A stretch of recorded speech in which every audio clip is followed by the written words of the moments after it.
Together you and I are walking out of the stream, human rags, down the lines on the streets. Sky high, before the little brother he took it. Hit by the waves as you fall back asleep.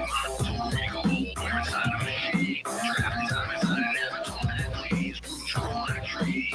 Looking for greedy benefits like those as I walk the concrete. Can you see this clearly now? That you're being free is what they can't allow. It's not a race, but just let it fizz. Gravity of space, well, they sink in quicksand. The program's rotating, so updates your sound. Everything swept through a crowd. You're a machine, do nothing at all. It's meant to keep us from going wild. The program's rotating, so updates your sound.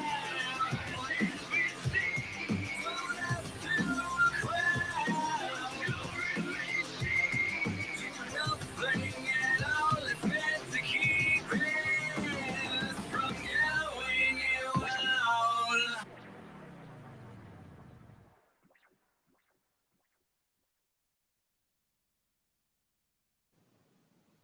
When you finally boil it all down, magic is imagination. We are moving into an age of manifestation. Things become actually less material, more ethereal. The golden dawn is when we awaken to this new station of life. What you think becomes real quicker. Regain our imagination, regain our inner child, and let that inner child out.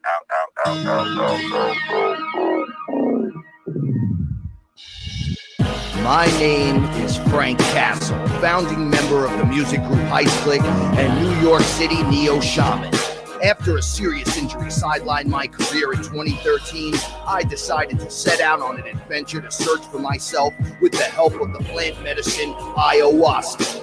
What I discovered waiting for me was something I could have never prepared for. It was time for me to become something more, someone more. It was time I became fearless.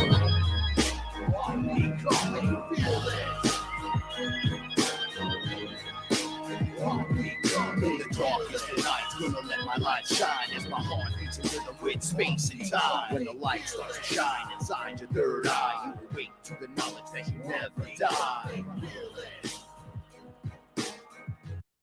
I'm becoming fearless.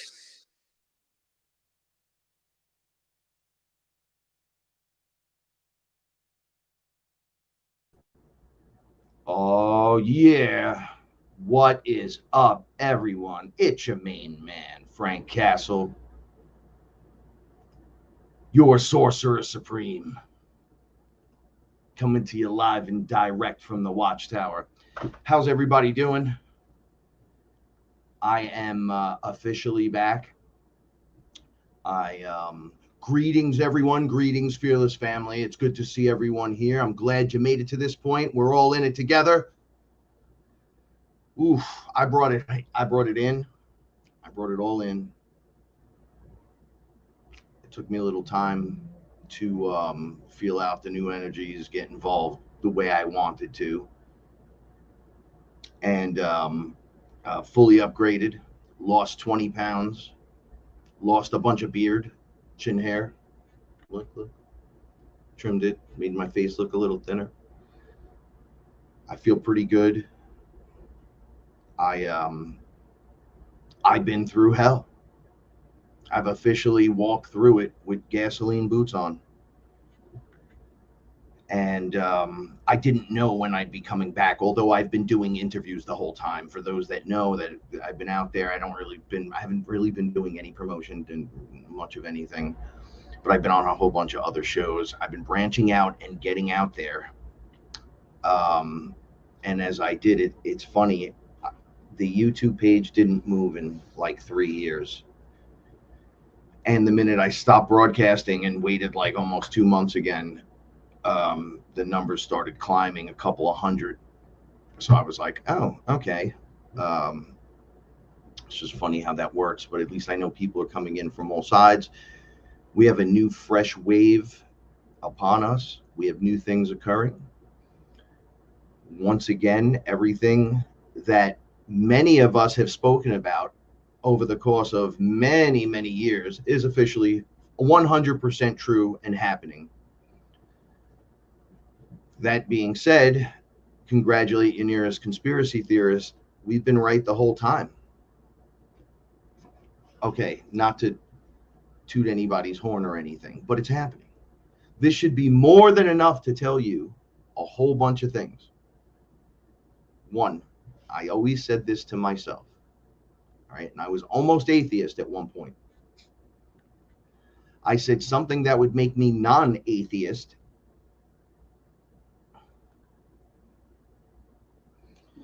Something that would make me non-atheist is if a vampire came to my door and couldn't come in unless I invited him in, because being the head of the house, right? Okay. So if you can't get in and it's a vampire, he's trying to get in, and I'm like, nah, it should show you that there's something more happening around you. It's just enough to break your awareness. And some people have fought me on this idea. And I said, well, it's not about you. It's about me. If it was about you, then you'd be talking to everyone, but it's not. So that's what it would take. Do you not see the vampire at the door? Right now. Once again. Shout outs to everybody in the chat. Shout outs to London. Andrew Sly, shout outs. What up, Wizard Joe? What up, Della? What up, Christy? What up, Goodbye? What up, Brian? I love you too. I love all of you. I missed you too, man. I missed you too. I love you guys so much. Sometimes it takes a minute to walk away and understand the next part. No matter how much psychedelics you might do or want to be part of, or how much you're telling the story. Once again, I'm not out here selling the book, trying to get a TV show or nothing like that. I'm just putting everything out there. So, you know, I got on a little thing where I didn't want to do a psychedelic for a little bit. I wanted to just see if I can do it, because the idea is to do it. Become it, be more, become more. Ayahuasca doesn't give me the superpowers. It's a tool that clears me. Mother gives me the opportunity to heal from all the trauma so that I can evolve properly, thus activating my DNA, because now it's allowed to evolve and activate in the sun, thus giving me back my abilities, or making me stronger, bringing me more awareness, whatever, right? It's all the same stuff. The world's falling apart. We said it would. We said they'd come to your door. Anybody see Paris? And does anyone see what's going on? I might be talking to the wall with everyone, because honestly, everything's going to go back to the first teaching, if you want to call it even that, the first learning session, teach, learning, learn, teaching with each other, when we were like saying how we could make it rain, how we could meditate and be strong as a family and a group, and the things that we can get done that way, because there's nothing else but the attack, the war, the disruptions, the distractions. Okay, so graduating class knows what I'm speaking of right now. The harvest is upon us, right? You're supposed to walk through this part. Walk through. Not freak out and worry through. Now, it's hard, because there are days we sit here and we start the morning laughing everything about Joe Biden. We just laugh. Let's go, Brandon. Right across the board, it starts. What did he do today? What did he do? And we just make jokes. And then we don't let it bog us down. We get on with our day. and this is, I'm just speaking in general terms. We look at a whole bunch of quick stuff real quick. We do it with morning coffee and we laugh. We have a ritual we do. We'll pretty much smoke a blunt and drink coffee, and Paul is usually up already, and I'll go into my day and we'll have these moments of pure insane laughter and relaxation, even inside the craziness and the arguments and you wanting to just tell me something. I got to just get it off my chest and you need to listen to me. Fine. We do all of that stuff and then get back to just life, right?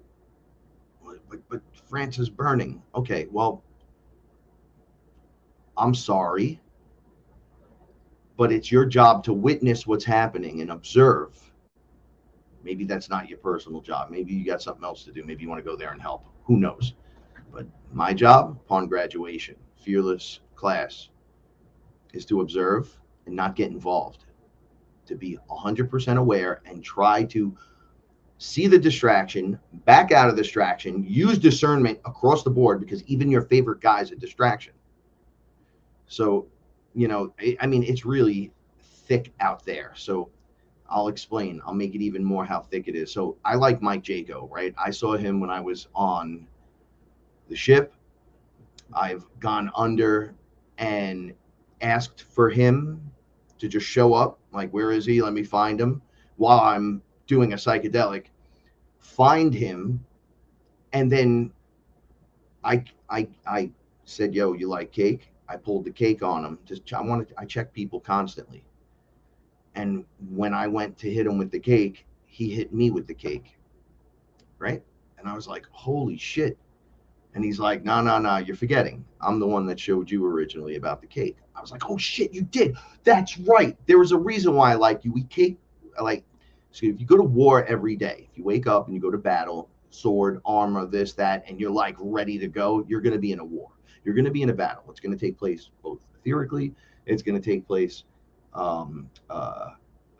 physically. It'll manifest in forms of objects that get in your way daily, annoying things, nonstop. You're like battling the day and all kinds of stuff, ramped up to whatever other things could happen when you're pushing those thoughts. The idea is not to push those thoughts. The idea is to stay calm and do you. Upgrade during the chaos, period. You should be prepared by now. Those of you that have not got in on Bitcoin, you better get in now. You better get it offline, get it in a wallet. If you have 0.0045, you're going to be in the top 1% of the planet. I'm not even playing games with you. This is still coming up. Let me get back to Mike Jaco. This is all relevant, the Bitcoin and the whatever. So I watched the show the other day. I like to watch him on Rumble. I only follow him and and Sons of the Sun, I think, on Rumble, just to see what, like, from the military perspective, for somebody that's been there or whatever. I want to hear what they're saying, because I feel like I was at one time part of this on that level. So it's really weird to me. I like to hear that specifically. And he had a guest on, and this guy was like an Italian. I think he was from Sicily.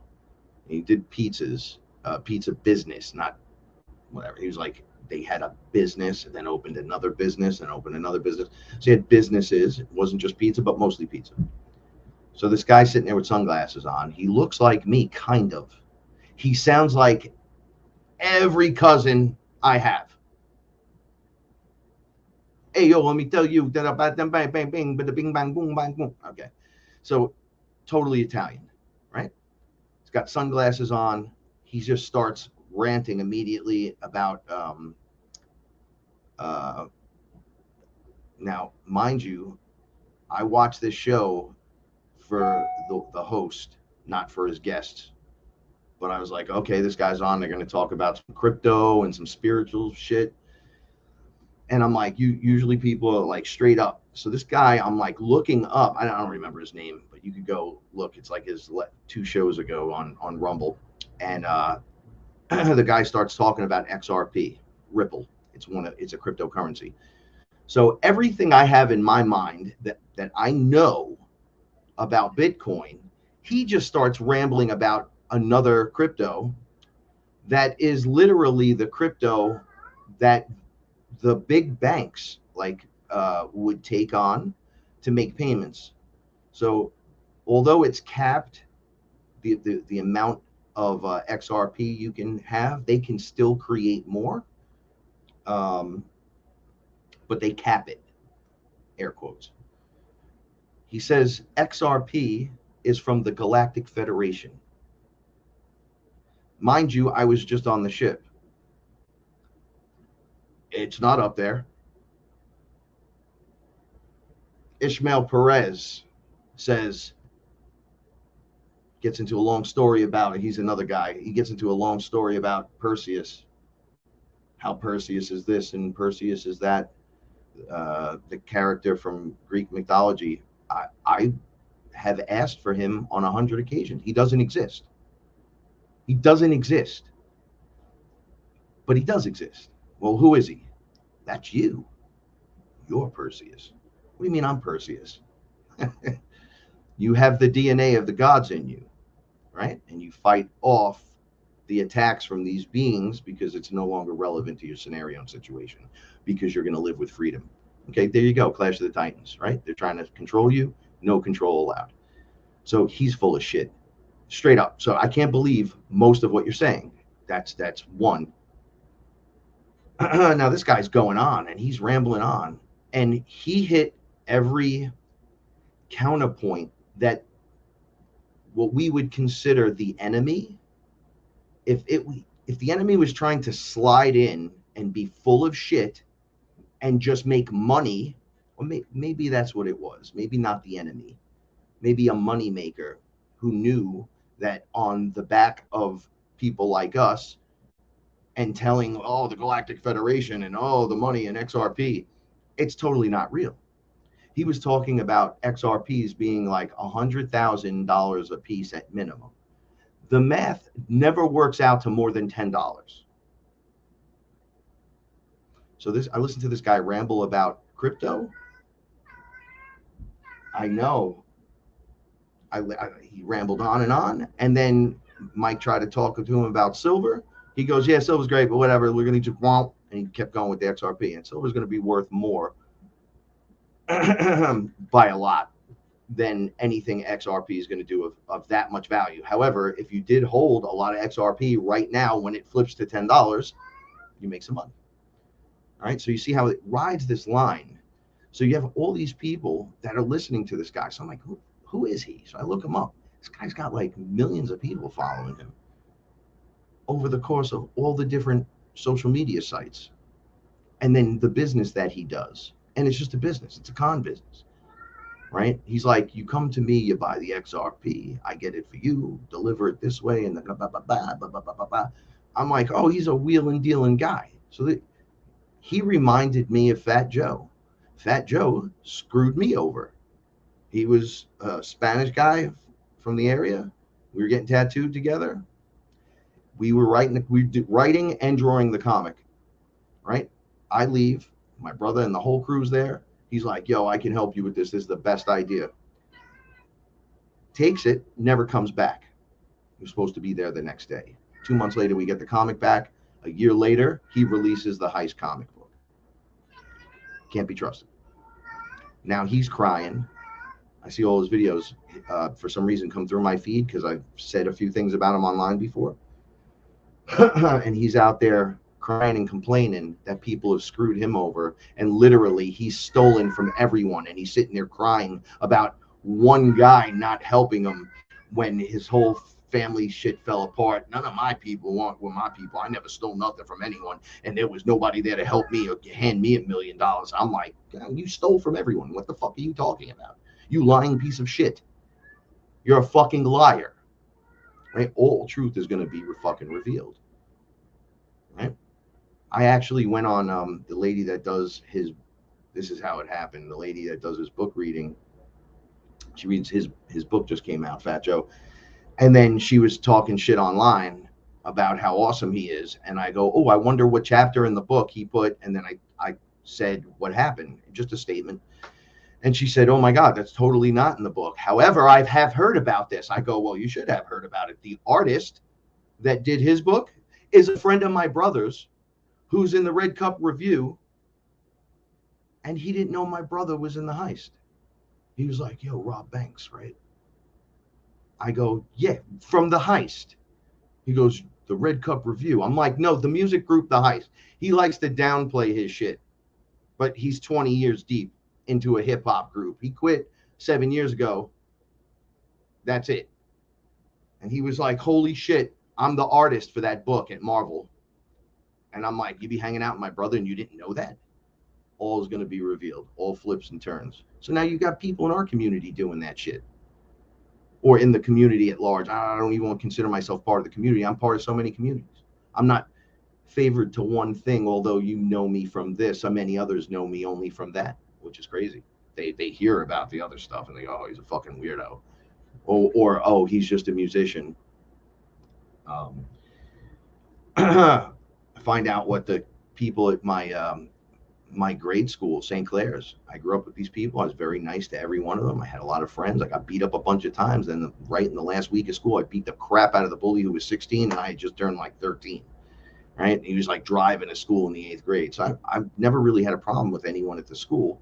So they go to have the reunion and I'm just looking. I really didn't want to go. Everyone's married with kids, whatever. So one of the girls that I grew up with was recently divorced. So she was like, hey, you want to go stag? We'll go as friends or whatever. So I go, yeah, maybe that's a good idea. Maybe I'll go. I'll just pop in and say hello. This girl was a good friend of mine back in the day. She hits me up, no joke, like an hour later. Oh, I can't go with you. So I go, why not? She's like, oh, you're like a weirdo drug dealer, hip hop artist. And I'm like, I'm not a drug dealing hip hop artist. What are you talking about? I work for the federal government as an inspector. I am in a group. I've never not been in a group. What are you talking about? Even in St. Clair's, I was in a rock group. I performed Grease in St. Clair's in 8th grade, and then into high school 2 times, both on major stages. Into college, I performed like that too. So you're gonna know it from somewhere. And she was like, oh no. So that is what, now she's connected to all of them, all the, the women, she's friends with everyone, but whatever. So they all went and talked about this. So you got like 40 something people, right? Plus their spouses that will have to avoid me because I'm this weirdo character. And I'm like, none of that shit is true. And you know what? I don't have time to fight with you about it. If that's what you fucking think about me, you shouldn't even be in my circle. I will never step in your circle. But believe me, the last person I want to hang out with is someone that's got kids back at the house, and you got to watch your mouth every 2 fucking seconds, and you can't say nothing about the stuff we talk about here. Forget it. You can't bring nothing up. Geez, I said as a joke in front of a couple of people, I was ranting the way I do on the show, but I was just doing it in front of them and they were laughing. And then I was adding stuff to the rant, and this guy starts doing this, and this one's screwing this one over, and that one's screwing that one over, and everybody's fucking everybody over. And I go, and Joe Biden's letting people over the border, and there are 2 Democrats in the room completely lose their shit on me in a 8-minute rant that had everyone rolling. The minute I said that, it stopped. Just stopped. I had kept going. I was not sitting there saying like, oh, I was just picking things out of the news, whatever, things that are happening in front of us, things that happen in everyday life, and boom, I say that, and holy shit. So now I can't talk even jokingly and adding a slip-in sentence in front of people that I know for 25 years because they want to fight me. It got dark really quick in here. I was like, holy shit.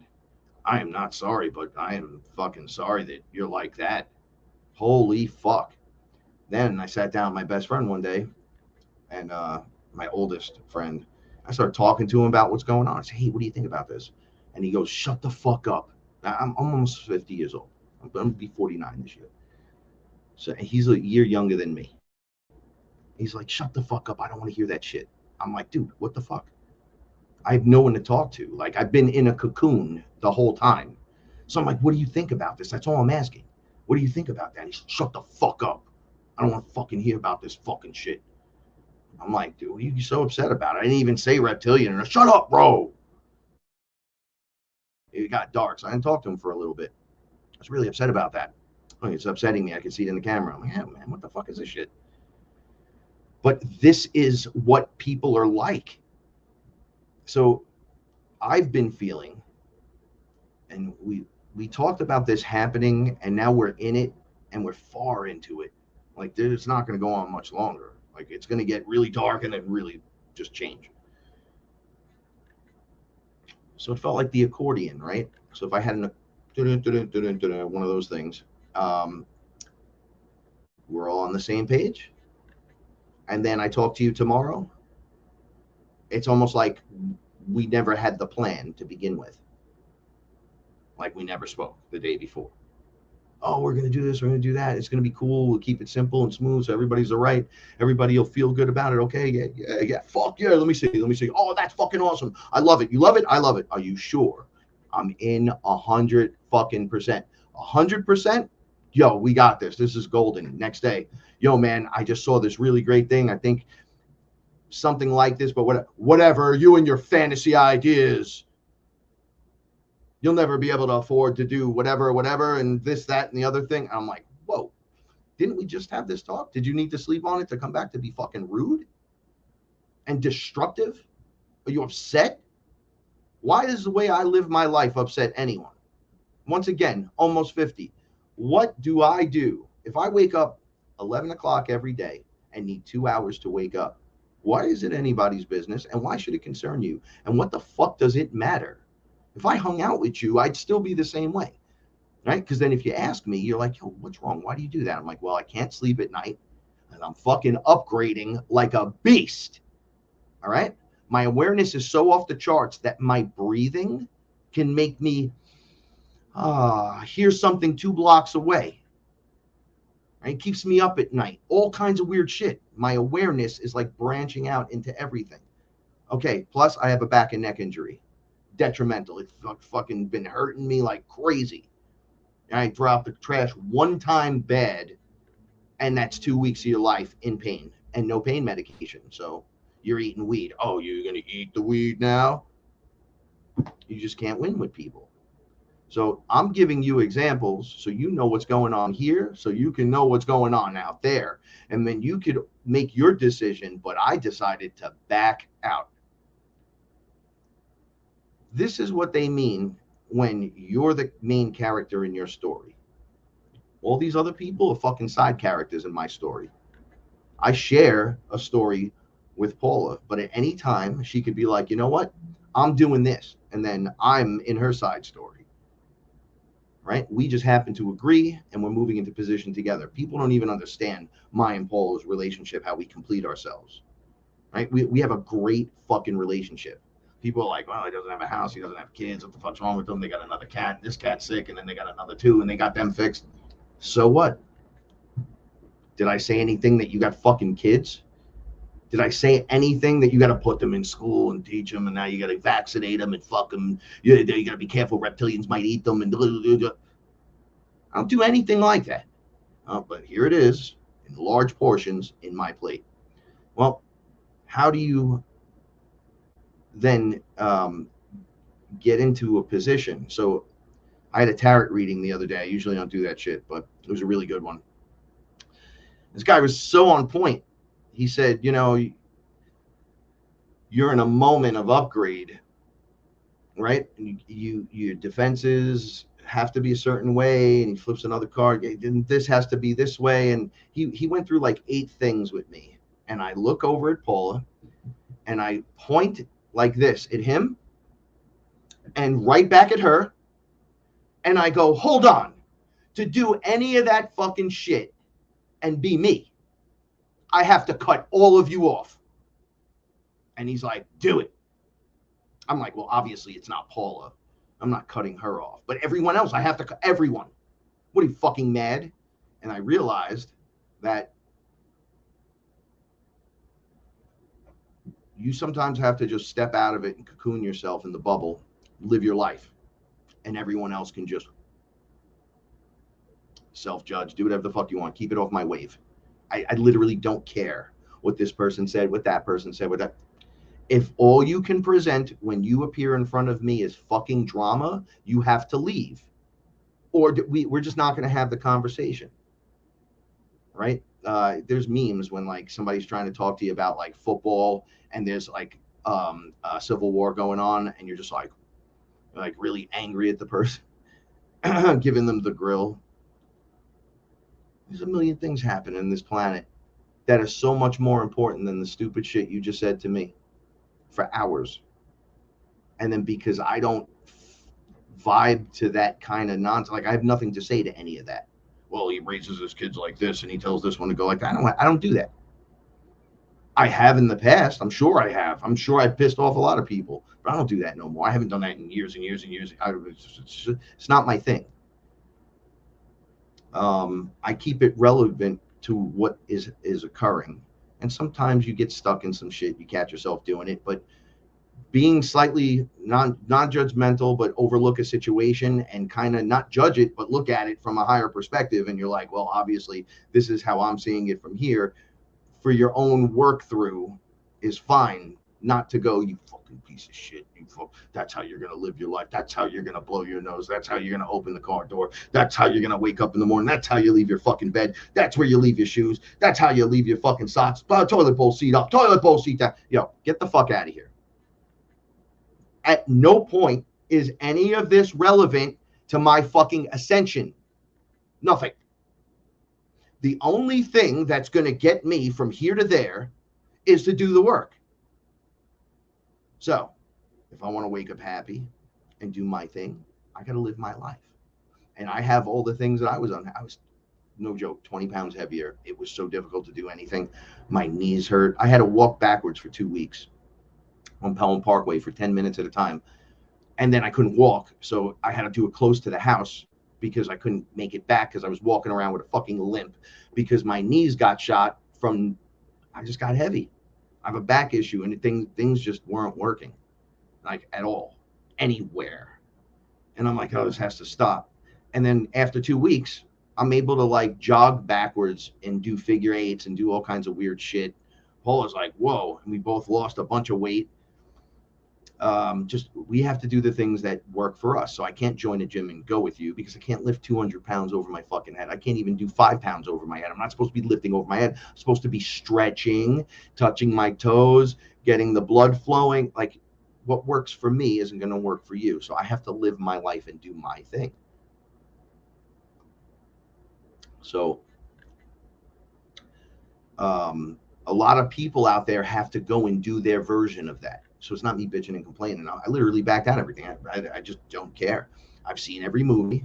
The day it comes out, I have it on the site. If I'm hanging out with Paul and we're smoking, whatever, we just throw it up. Yeah, whatever. Everything's getting worse. Nothing's getting better. Nothing's more advanced. Nothing's more intense. The enemy has fully got you locked into this weird fucking deception. And you just got to shut it off and be like, or look at it and go, okay, I know what this is. Bink. And then when you're done, okay, whatever. You have to start putting yourself in a position because I was telling Paula, what is it going to be like when Disney's absolutely falling apart? It may not look that way. The enemy itself is falling apart. We talked about on the show years ago, voting with your dollar. That's how you learn how to say no. Oh, Bud Light just learned. Disney's learning. Like they're going to learn, right?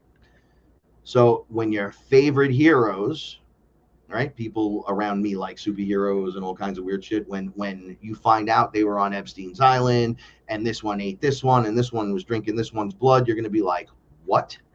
So on this show, we've talked about numerous times what goes on in the hip hop industry, how there's demons in the masters and how there's a huge like sexual homosexual overturn. Like they want you to do something gay. They want you to do that. Okay. I said years ago on the show, I was at a place, walked in, Puff Daddy was with some guy. It was guys everywhere and they were flexing and all. There was chicks over there and girls over there and all kinds of, but right up front, as soon as you walked in, there he was doing it. And you're like, nobody's going to say anything. They're like, well, he's like that. When I played football at Fordham Prep, we played against Mount, right? Mount St. Michael. Puffy was like 16 or some shit. He was like a go-getter over there. He was getting stuff for everyone. So you need weed, you need this. And I thought he was hyper effeminate back then. And we were back then we would unload on people. So if I called him names, absolutely. Did I see him doing stuff? Yes, I did.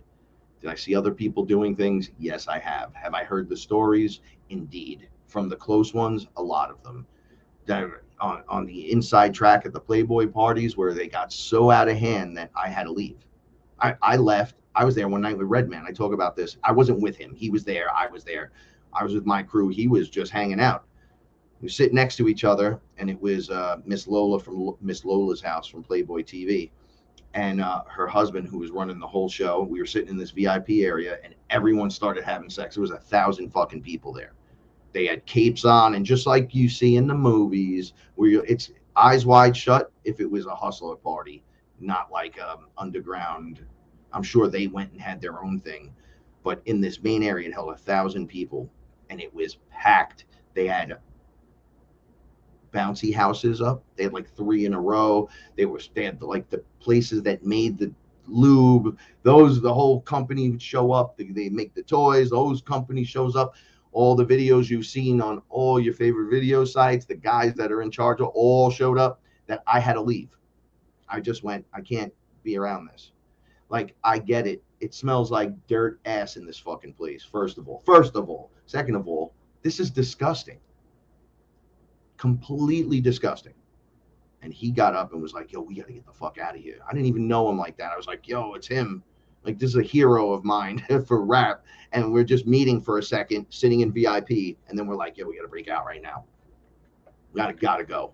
My buddy that was there with me is like, how do you take me to this? I go, I performed earlier. I opened the show.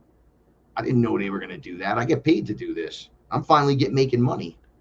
I'm making good money too. They were paying me $1,200 to open the show, one song. I was like, I'll do it. And then the longer I was around, the darker shit got. I was like, wow, this shit doesn't. It's really not for me. I don't like any of these people either. I don't want to hang out. Never hung out. Always like did shows, interviews, whatever. And then afterwards we hung out. But I tried never to go out with any of these fucking people and be around them.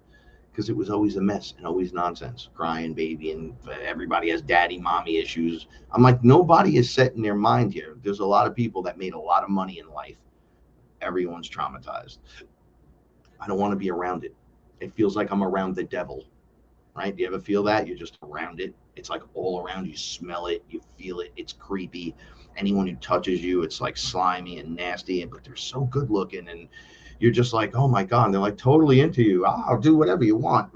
Me and 20 of my friends here just fucking, let's go away for 3 days and hide in a fucking room somewhere. And I'm like, no, I get it.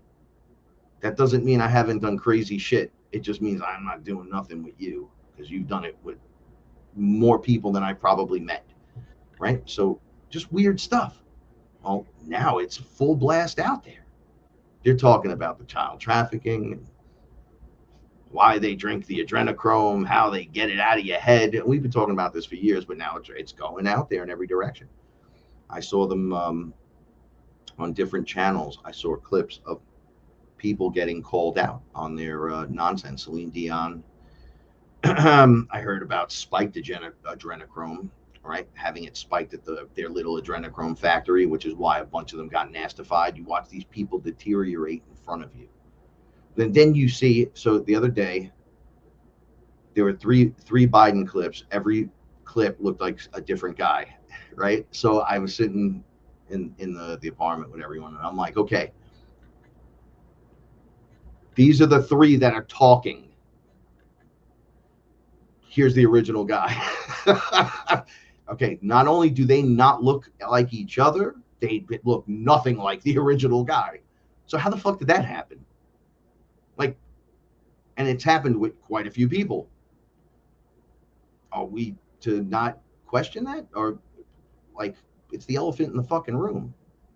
You guys sure you don't want to talk about this? Because it's obvious there's a problem, right? And then you find out they're masks and clones and this, and you're like, come on. Well, look, all the world's a stage, and it really is. You're seeing on the black box up there, well, it's up there in my place, on the screen of the scrying box,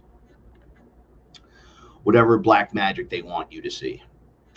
And they fit the agenda, so you will manifest that agenda for them, because they can't actually manifest that. So in other words, they feed you lies till you believe it and manifest that to be reality.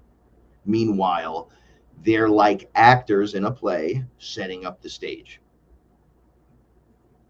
I hope this is helping. I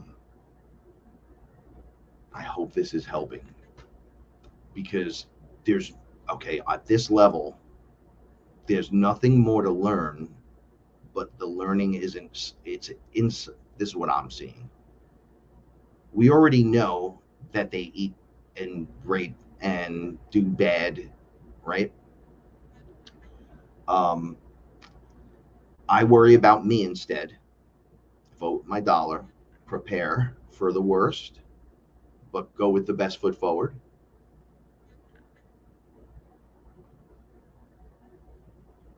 My awareness then expands into and past the details of the whole thing. So imagine the details of the whole thing.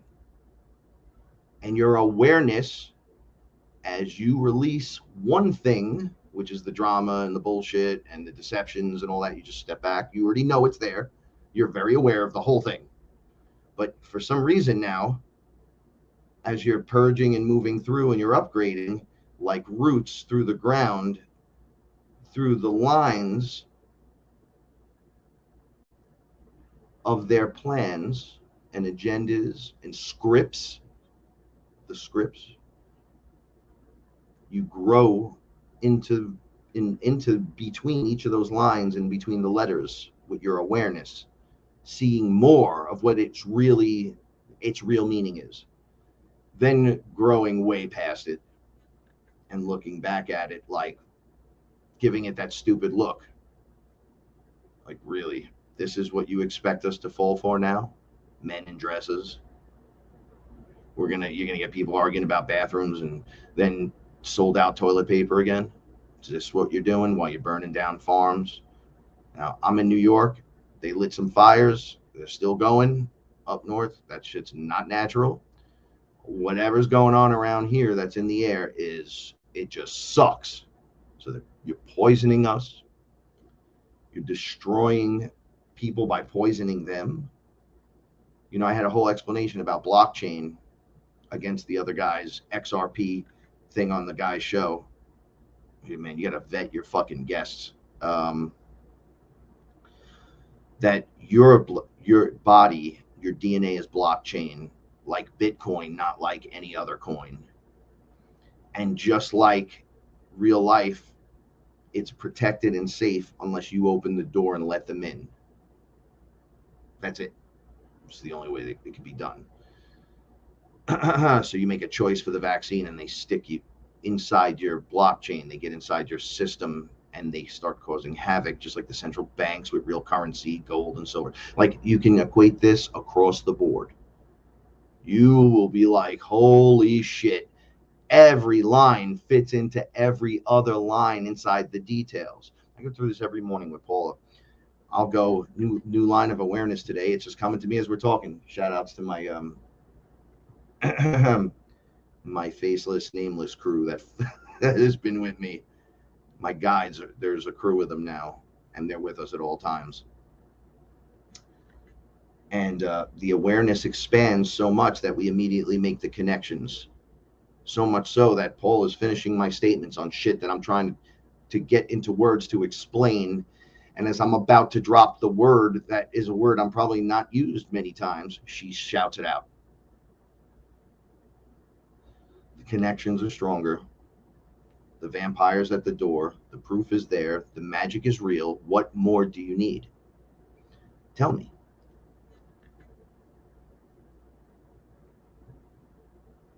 What more do you need?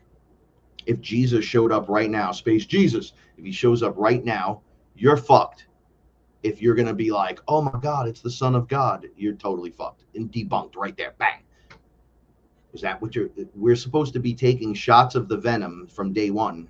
So when the bullshit hits the fan, we just look at it and go, mm-hmm. Not that we go, oh my God, Christ has returned on a rocket. You can't do that. ET's landed in my backyard. Oh my God. You know, one of the Fearless family hit me up, said she was dreaming, pretty sure said she was dreaming of, because she was thinking about why I haven't done a show in a minute. And that she was like, no, he's doing a new show. So she hit me up. She gave me the description of the dream. And she was like, please tell me you're doing another show. Like, what's the name of it? And what's going to, am I even correct? And I said, yes and no.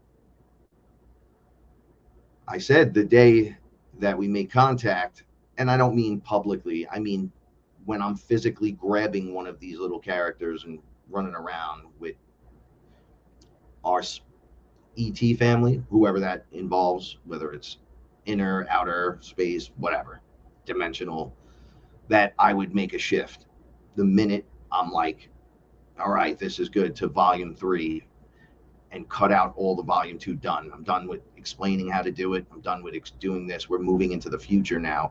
It's a different volume. It's a different thing. It's a new part of life. We've been doing this for a while, and now we're doing this. So yes, a new show is coming, a new intro, because the intro is dope, right? But we're past that now. We all know the story. We're living it in the future now, right? This would be like book 3, where you're like, bro, he's in a fucking spaceship. How did this happen? When did it go from him in the apartment to him rocking in his own shit with a couple of acres and all kinds of things going on around? When did this occur? Well, it's coming, and it's coming fast, and it's coming for a whole bunch of us. It's not going to be done publicly. It's going to be done individually. Yeah, you're going to have your sightings and your Project Blue Beam. It's their lab. It's all they got left. That and their earthquake machines and their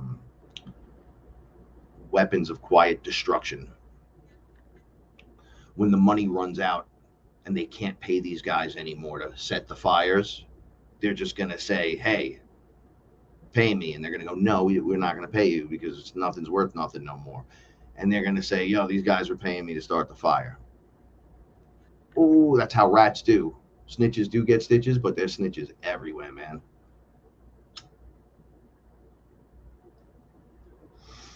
So how do you handle all this? Weed's legal around you, grow weed. Tomatoes, grow tomatoes. Rescue animals. Make sure you meditate. This is just going to be a randomized general speaking of what you need to do to get in line. Go for a walk, exercise, get ready, breathe on it, meditate. Can you discern the voices in your head at this point? Do you know that that's who's you and who's not? Do you speak to your guides, and do they give you information like you have to do this or it's never going to work? Or do they say, go ahead and do it, we got your back? Discernment is key. My people never tell me you got to do this. Anyone ever tells you you got to do this, you shouldn't do it. Unless it's like getting out of a burning building or something, you know what I'm saying? But they never tell me you have to do this or you won't make it. They just make suggestions that are helpful. They rarely ever say anything. They guide as you make your decision. If you say something like, well, I want optimum timeline though, guides, I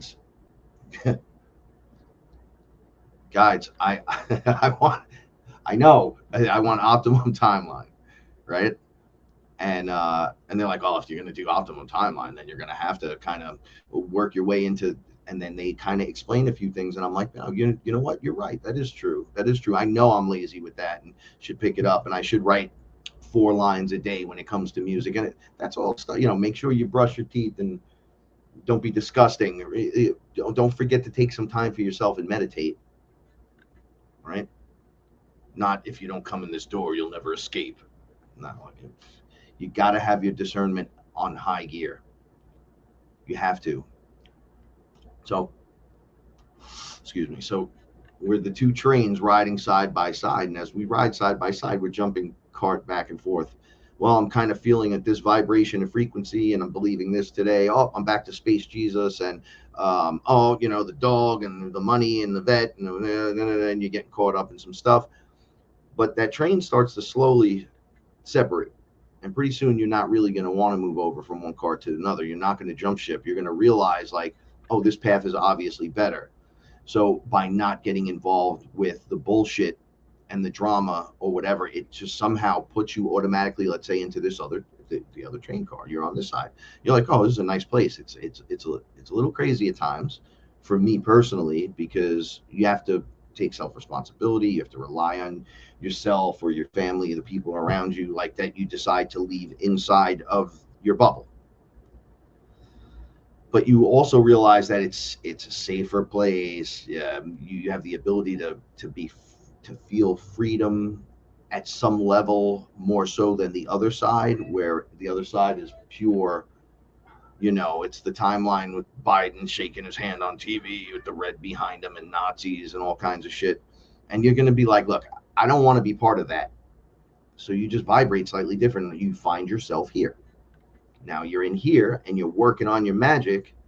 You might jump back and forth a few times, be like, you know, my best friend's over there. I love him. But the train cars aren't connected no more. We're not obviously making the fucking connection.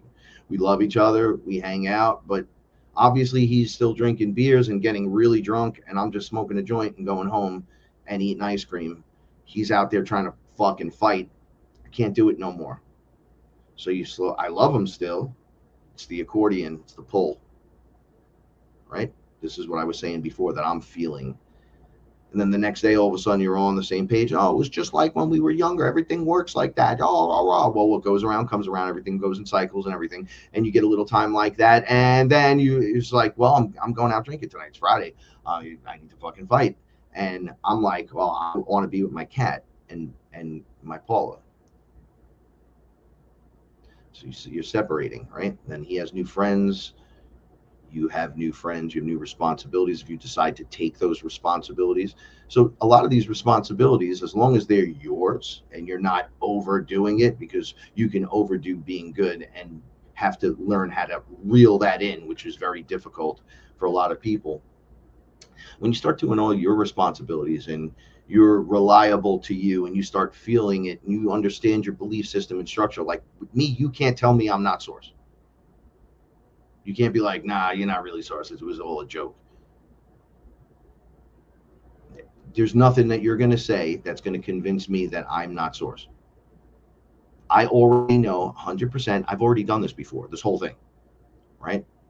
Which is how I was able to, once I was awakened, head on the path, and I still had to make the choices and go through it, to be optimum timeline, because what else matters? I don't know. I'm almost 50 now. So if I'm going to die, I don't have that much more time on this planet, but I'm not going to die. So to not go through that process and to walk into the 5D and all the new earth and all that shit, then I have to do this. Right. So I just start to do it and I realize I'm cool, calm, collected, clean. I'm ready to teach, learn, teach. I'm in a highly recognized position, justified position. Got to watch what I say at times, because it could be the wrong thing in front of the wrong person and create the whole wrong scenario. Or I could drop the nugget of truth and leave everybody like, oh, well, that was pretty good. Okay, well, you got to keep that in your head. You can't just let shit fly out of your mouth all day. It's responsible, trying to be, I got everything done. All right, everything's good. Okay, now I'm growing. I did all that stuff. I'm going to smoke. I'm going to color. I know this sounds silly to a lot of people. I'm going to record a song. I'm going to learn how to sing. Lucky Gypsy, thank you so much. Shout outs. Well, that's because we're the tribe. It's us, right? Your vibe attracts your tribe, and our vibes are locking in. We're in that other train car together. I love you very much. Sending you positive vibes so much, Lucky Gypsy. So we have to focus, not just live in a commune with 20 of us on land, and then we'll all magically get along. No, I can guarantee you someone's going to fuck somebody and piss everybody off. guarantee you somebody's going to do something to set somebody else off. Why? Because we're not there yet. For some people, yeah, it could be.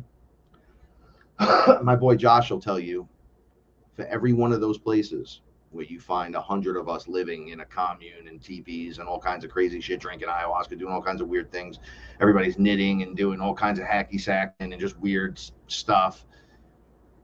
No matter how beautiful these people are and how into the whole thing they are, that 90% of them are fucking full of shit and don't actually know what's going on. Okay, once again, telling you your source in a body, but you're an individual, but you have the abilities of source, and the outfit you're wearing is so you could unlock inside this environment and be source inside the environment, not just your individual self, but with the power of you, the whole thing. But you have to unlock it as you go. So it just gets crazier and awesome. Because when you're on the other side, they want nothing more than to come here, or they don't want to come here because they're fucking scared. That's why they give us a lot of slack. My guides are always like, yeah, whatever, man. I'm like, well, you didn't fucking come here. Obviously, they're like, well, I wouldn't go there. That's what you did. I'm here to help you. I'm not going because I'm not getting caught up in that shit. But you're like, you specialize in that. Once again, you don't call the plumber to fix your fucking roof, right? You just don't. You call a warrior to do warrior shit. And you call backup. It doesn't matter. The superhero always has somebody in the computer chair. I said that and I left some words out. The superhero always has somebody in the computer chair, making the calls, shifting things around, opening locks, and doing stuff that only the computers can do. So I could go in there and be the fucking hero. It's just the way that it's set up. Sometimes the guy right next to you or the girl right next to you or whatever is on level 2. Does that make it bad? No. Do they watch Ancient Aliens? Maybe. And then you're like, oh, we connect on that. But that's all they can take. Don't diss them and make fun of them. Drop a little seed of knowledge and move the fuck on. Leave it alone. The more you dig in and rip people's belief systems apart, the more they're going to come after you and tell you you're fucking nuts. And they're all going to tell you, because they all tell me, oh, you're full of shit. You're full of shit. You're full of shit. And then they come here and work with me and they go, you're not full of shit. I go, I know. That's why I'm confident, motherfucker. What's wrong with you? Ask anyone that's worked with me. Have you faced the demon? Yes. Did you see? Yeah. Did you fight it? Yeah. Were you scared? Yeah. But guess who was with me? Ayahuasca and fucking Frank and Paula and the cats and the bam. You all right? What are you doing? What are you eating? Right? And then they come through on the other side. Della. Della, thank you so much. I love you so much. I love Joe so much. Hey, look, she's wearing my shirt from the website. You guys go over there and check it out. IamWeAreFearless.com. The lyrics for the show. The song on the on the intro. So, Della, thank you so much. I love you guys. Now sending you positive vibes. But, okay, so we're at a point now, all right, where you have to just do what you've learned and be happy. You have to dance. You have to be successful to you. Be responsible to you. It all starts to leave. I haven't had a reptilian issue in way over a year. Nothing. Obviously, they're being taken out. Obviously, there might still be some around. Obviously, there's shit everywhere. Do you feel like you're source in the body? Yes. Well, you ain't breaking me. What else we got here? Well, there's inner earth. There's reptile beings. Yeah, those are cool with me. Those are cool with me. They're cool with me. So not all reptilians are bad. Correct. But if you'd have got me on year 1 of the show, I'd have been like, well, they eat and rape children, so obviously they're bad. But since there's more out there, they can't all be bad, can they? And the answer is no, they're not. Just like everyone else. You got your bad ones, you got your good ones. So crazy, right? Don't get wrapped up in the minutia, the little parts of the bullshit. the Vatican and the Pope and the this and the that. Come on, we've heard all the fucking stories. Even these super soldier talks, they don't say anything new. They were mind controlled. They were sold. They were raped. They worked alongside of certain things. They were taken back over here. Maybe it was a 20 and back. Everyone's just so sure that Corey Good and David Wilcox are all fakes, right? They're fakes. They went to court. They're all fakes. So let me tell you guys something. I'm gonna say it again from a better perspective. Now that we're years into this, Corey was in court, and I'm not justifying anything but anyone, but your whole thing's being threatened. So like with me, it would be fearless. Everything Frank's saying is being threatened. No, Frank's trying to actually trademark the word super soldier, the word dark fleet, the word this, the word that, and he's trying to sue all these people that use those words, because he's saying, when he's now confronted by those that are judging him, what are you talking about? You can't, those are general things. You didn't make up dark fleet. It's real. And he goes, no, it was all in my imagination. It's all mine. That just sounds like a greedy prick. I was on the Sphere. I told you guys, I was in Toth's Sphere. Those avians were with this guy. This was before he came out big. He was out, I guess, in the background. I didn't know any of this, actually. And then this was when I don't even think Fearless was out yet. I was just doing interviews with Chris after the ayahuasca stuff. I said to Chris, I just smoked DMT. I was on a Sphere. In the Sphere was all these beings. There was all shit going on. And I saw a human and I ran over to him, but he looked like he was drugged. He was like this. So everything was gold and shiny and like brass and gold, and it was really gorgeous. So I saw my reflection after I got in his face. I was like, oh my God, I'm Frank and I'm from Earth or whatever. And I was in the light body. So he was like, and they were going, "Gay, get out of his face. Stop, don't do that."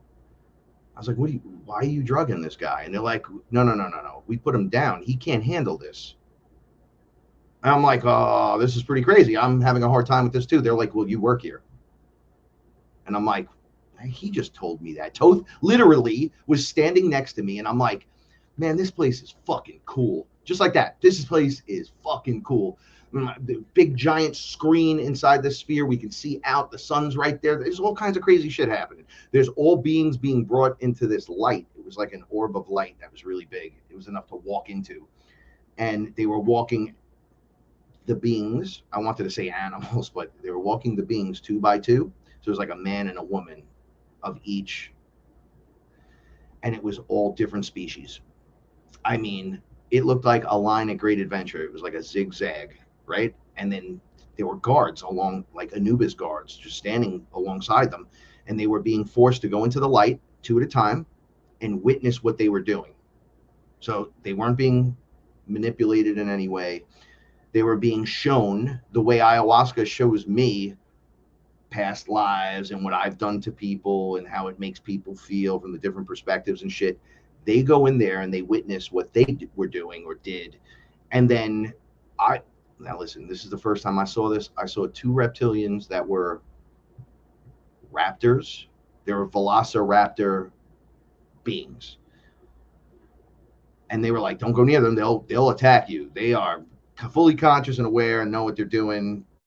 Laser guns, UFOs, fucking mind control, telepathy, all kinds of weird shit. And they're like that. They're 100 times faster than you'll ever be. So listen, stay away from them. And they went into this light, and I was able to watch right from the other side. Like I was just standing there looking in, and they're inside. I don't know what they're seeing. And then they start crying. Like I've never seen a reptilian it's like watching a T-Rex just start crying. Like, look what I've done. I'm ruining lives. Like, and it's like, well, if you're a T-Rex with a giant brain and you know what you're doing and you're flying around in the UFO and you're just eating the fucking villages because you're like, bro, it's easy and fuck that, man. Then maybe you need to go in there and take a look at what you're doing to these people, these beings. Just like what we do with chickens and stuff. Once again, the reptilians, when I gave them shit, they looked at me and they were like, go to any one of your chicken farms. You're exactly like us. And I'm like, well, you forced your DNA in us, so, and then you lowered us down to the two-strand DNA. So you be fucking around and playing games, is what you're saying. So now I'm supposed to be like you, but I gotta suffer consequence. I said, no. Listen. You play this sick little game where you skirt not only the truth and invert it, but the line that would make Source himself come down here and kick the shit out of you. It's a universal structure. It's a fucking rule you're not supposed to break. Because when you start doing that, other things occur that are not good, and it ripples outward. And they're like, yeah, we don't care.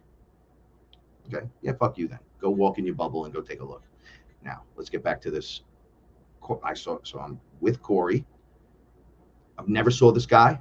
I didn't know his name was Corey. I didn't know his last name was Corey. His last name was Good. I just knew him as Corey. They asked me to back up. I backed up, and there was a blue woman and male and female avian being that was pretty tall. They're like tall enough to me to be up to your breast, your chest, but like the under part, kind of very skinny. And then there were like 3 or 4 brown ones. They were acting like security. They were like up in my shit. They were like right up on top of me. And I was like, yo, back up. Like, what are you doing? So they were like, we just don't want you to harm him. You're scaring him. I'm like, well, obviously everything's scaring. I didn't know, though. My bad. And I saw the woman and I said, oh my goodness. I didn't know anything about blue avians, guys. Never heard about the blue chicken cult crew. Like, I didn't know. This was before that came out in the public. This was before Truth Frequency Radio. It was like when I was just calling in on Chris's show and being like, yeah, man, it's still crazy here. So they let me near her, and I said, can I have a hug? I walked up to her like she was my mother. I just looked up. I said, can I have a hug? And then she hugged me like I've never been hugged. Her arms went around me. Then the male was smiling. I was looking at him. I was like, I go, your lips are beautiful. Those are like beaks. And then they weren't out. They were just like lips, a little more pointed, a little more shapely. I said, can I touch your lip? And I went, that's not a beak. That's a fucking lip. You have lips like I have lips, but you look like that. And she was like, yeah. I go, look. I go, the feathers on your arm grow just like the hair on my fucking forearm. And I was doing this to her. Look, it's just like me. She was like, yeah. Just beautiful. I was like, yeah, I'm a little weird. I'm just Frank back home. Like, it was me, but I was the light body character. So I you feel responsible. Toth was like, you stand right here and work next to me. You've been gone 2 months, our time. I'm like, what? I remember looking at Toth, and he was so jacked as a human. The human parts they were perfect, like Hercules or something. And he was wearing like a tunic piece. I make fun of this character right here. He's wearing it as well. Right? So he's got the tunic on. One of the reasons why I like Galactus, he reminds me of these guys. And he flies around on a giant sphere ship as well. And I just realized that as I'm talking right now. So I said to him, what are you packing under there? And I like smacked his butt, like up under his cheek. And he just looked at me, and it kind of wigged me out. I was like, bro, he's like, what are you doing? And I'm like, bro, do you work out? How do you get like that? And he's like, no, it's just how I am. I'm like, get the fuck out of here. You just wake up like that? He's like, yeah, you unlock, you'll do it too. He goes, you find yourself feeling younger and your body reshaping and stuff? I go, yeah, very slowly, I guess, whatever. Go up 20, lose 25, go up 30, lose 20. Right? My knees hurt, my back hurts. He's like, yeah, when you're through with all that nonsense, your body's, as your activations occur, it'll be what you're supposed to be. You're not going to have to do anything to be like that. I'm like, well, that's pretty amazing. Why the bird head? He's like, just suits what I'm doing now. So I'm like, so you're going to shift it up? He goes, well, I've already shifted everything. I shifted to this. I said, did you die? He goes, I have in the past, over and over again, just like you have. Until I didn't. And then I could just transfer. I'm like, obviously you genetically modified yourself in some way to get this character that you're in. And he's like, yep. This was optimal, like you call optimum timeline, but for me. I'm like, it's funny you say that, because in my future, I was introduced to Horus. I was looking in what I thought was a mirror, but I could see that I was Frankie. I'm like, I'm looking at my hand. I'm like, well, obviously it's me. Okay. I see the mirror, and there's Horus. He's kind of in the background. He looks like he's kind of back, but it's a reflection. And I'm like, just to check, I pick my hand up. His hand goes up. I wave. He's waving. It's my reflection. So I'm like, nope. The face is round. Still got chin hair. Definitely don't look like that guy. Everything I did, he did. I said, hey, who are you supposed to be? Horus or somebody? And he's like, yep. I was like, you me? Am I you? Or you me? What's going on here? And he goes, yep. Now, back then, I didn't know to ask how many more versions of him were out there that he was controlling. But I yelled at that moment, singularity. I said, I'm the singularity. I'm the creator. And he said, oh, I know. And I was around him again. They were showing me, like, don't lose faith. Like, just remember, you claim singularity. I said to him, how many are you controlling? And he's like, a lot. He goes, think of it more like, this was such a weird thing to say to me. He said, think of the zodiac, and then think there's only like 13 controlling everything, and then one back behind that. And I was like, what? I said, well, I'm the singularity. He goes, I know, that's why you're here. I go, what happens to everyone else? He goes, don't worry about it. It's you. It's me. And I'm like, I've had dreams where I'm in places I shouldn't be, and it's me. And then terrible things are happening. And he's like, oh, you're jumping into your clones, the other versions. And I'm like, and he goes, and then some collapse, and you feel their death, and they're dying, and this, that. I go, yeah. He goes, well, you got to remember too, in the sphere of time, everything is now. So I'm doing all this in the now moment in every position. You're only there. So you're looking back at me. I've been asking for you guys to, like, nobody's listening. None of you. In all the timelines, I'm like, all you got to do is look back at me and be like, I'm right here. And that's the guy I focus on and come in. But it's you. It's me. It's the same. It's the same. We're this exact same thing. So I'm like, that's pretty weird. And soon I'm the singularity. It was like a black hole opened in me. Boom. All the timelines just shifted and went right into me. He's like, it's you, but it's always been you, because it's me.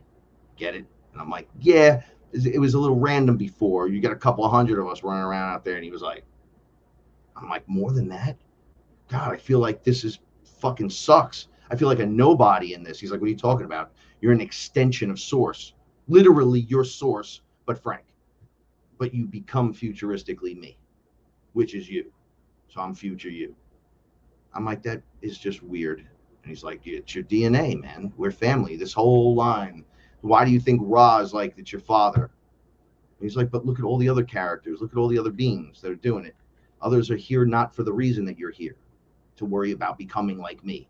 Some people are just there to have the experience, and none of this fucking matters. What matters is the experiences that they're having, not that they become me, right? So what's happening to you isn't going to happen to the person next to you. You're going to be in complete different things, right? You leave the movie after the show, after the script plays out, and you watch the movie, and the credits roll, and you're like, oh shit, that was a crazy experience. we all leave the movie theater, but everybody goes in separate directions, and everybody's parked in different places, and everybody takes different forms of travel to leave. And I'm like, holy shit, right? So you're gonna do this while others are gonna do their thing, because none of this matters, and not everybody is this. So don't worry. Don't even fucking worry. I'm like, oh, so all these other versions where I'm gaining information hand over fist, growing in awareness, facing a trauma that I'm like, what the hell is this? A past life or something crazy? Or I'm dreaming about some crazy thing that occurred. Like I watched a rock crush someone once on TV, and it was like in a movie or something, and I freaked the fuck out. Right when I was under Aya, she showed me I got killed in a rock slide trying to help people that were just trapped right in front of me. So I just reached out, grabbed them, was pulling them out, and the rock squish. So I'm like, that's fucked up. I don't want to see that. She's like, look at it, face it, look at it, face it. I'm like, yeah, that sucks, man. Well, at least I tried to rescue some people. All of a sudden, I felt better, and things started transforming in me. And I'm like, well, what is that? Was that a past life? Or they were like, some of them are past lives, some of them are the other guys that are over there. Right, from the oversoul. Like Horus is under the oversoul. He's like what the oversoul is going to fit into 100%. I'm like, so when do you go light body? They're like, right after Horus.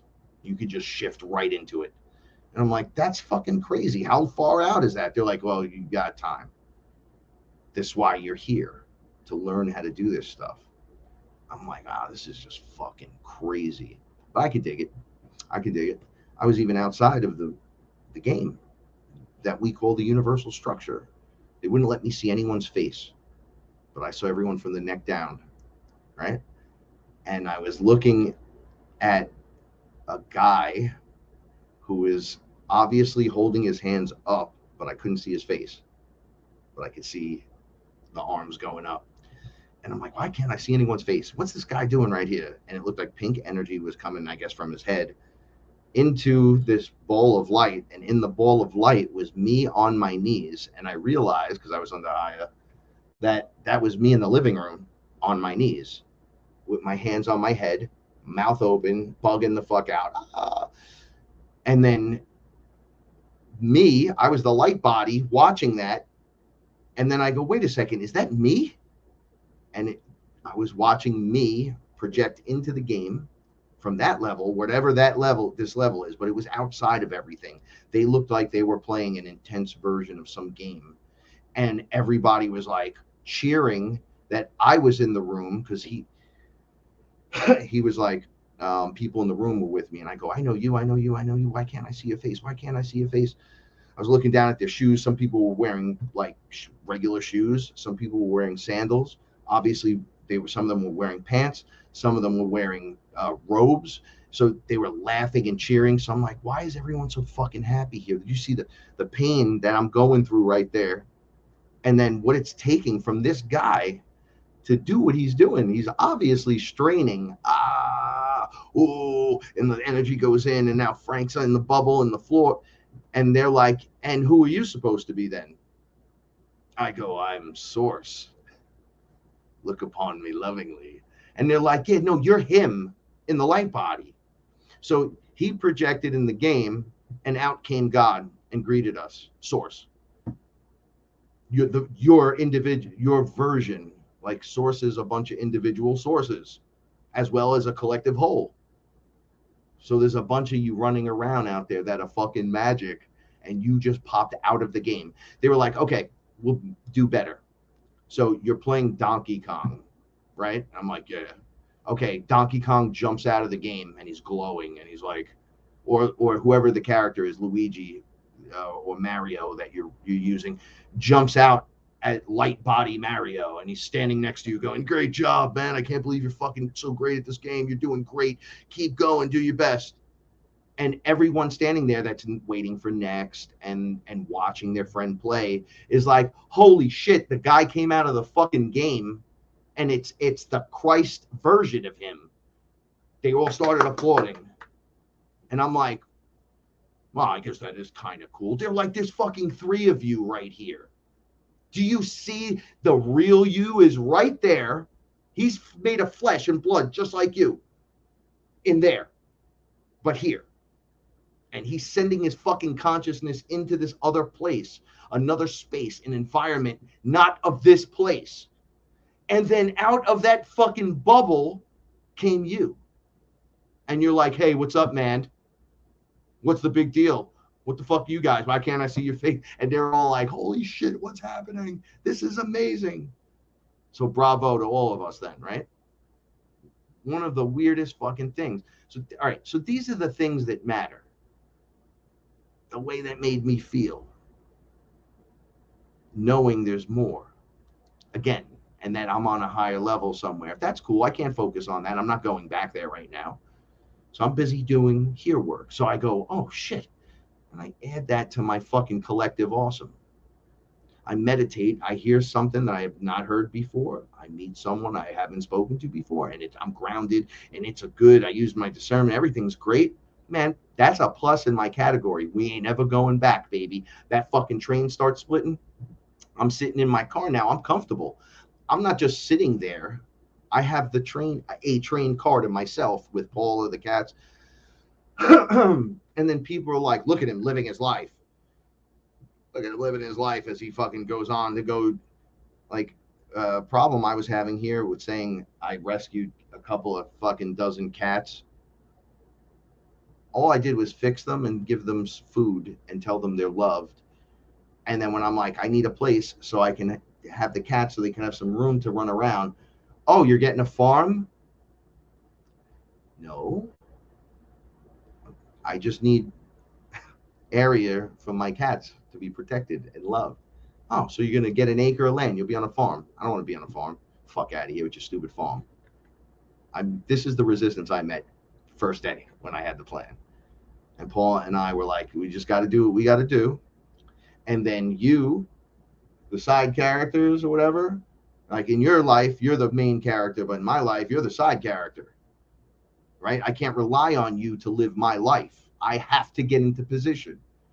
So I gotta check off my checkbox. I'm trying not to be a dick, but if I hang around you, I'm not going to want to be there the whole time, and it's going to feel bad. That's what I'm feeling internally, so I don't want to be there. My mother gets so mad at me when she's like, oh, your cousins love you. I go, I love all of them too. I don't know why you don't want to go out with any of them. Now, I've already explained this more than 1,000 times. But now I'm almost 50, and I'm like, yo, homie, I don't even know these people. I'm not 17 anymore. I'm fucking 50. There's not one of them I can talk to about any of the stuff I live my life based on other than maybe the cats. And every time I bring them the fuck up, everyone rolls their fucking eyes at me. So nah, I'm not going to the cousins' dinner. But I love them. And I want everyone to live the best, happiest life. I ain't going into that fucking... And I don't hate anyone. I have no desire. Why would I force it? You ever feel like a square peg into a round hole? Right? Okay. So there's so much bad that it looks like it's just happening. Just keep in mind that in this whole thing, no matter what the experience is. Oh yeah, I gotta backtrack a little bit. No matter what the experience is, take it in, take the best parts out of it, get rid of the rest. Okay? I just want to jump back to the Corey. I completely jumped off that. Anyway, I met these beings. I saw Corey. Then Corey goes to court. And then he's like, it's in my head game, in my head movie, so he can't get sued back by the 20 people he decided to sue for using his names. So no, he said it didn't happen, right? Alex Jones sat in front of the whole world.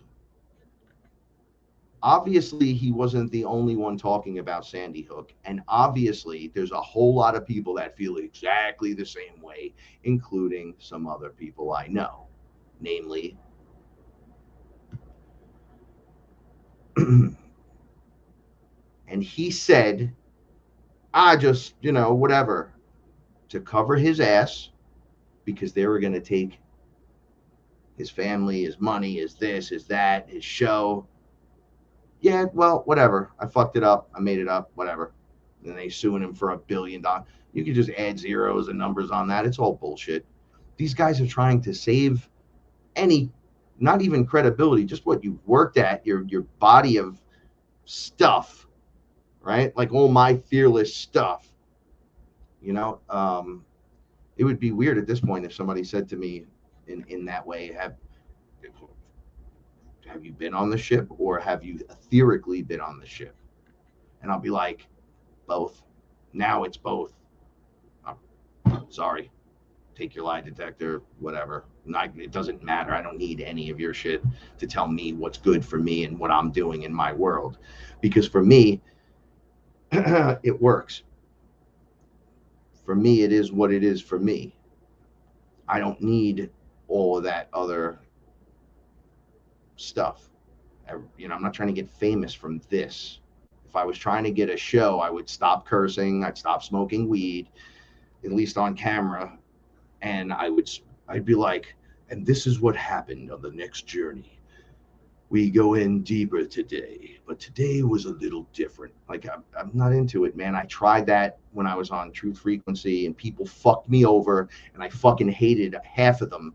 And the other half I loved, and then a whole bunch of them fucking turned on me too. So I'm like, I don't need this bullshit. You guys are all retarded. You realize that. You're fighting over colored straws again. So everybody's trying to save their ass because they want to make millions. That's the best part of not trying to make millions, at least this way. Just, it's somebody had to be the example, and there's a whole bunch of us, right? So it's not just me. There's a whole bunch of us that are contracted to be an example. In other words, the story is a giant parable to help you on your end. For me, I take a very strong turn on everything. I'm like, hey, what the fuck is wrong with you? Hey, take a look at yourself. Hey, do the work.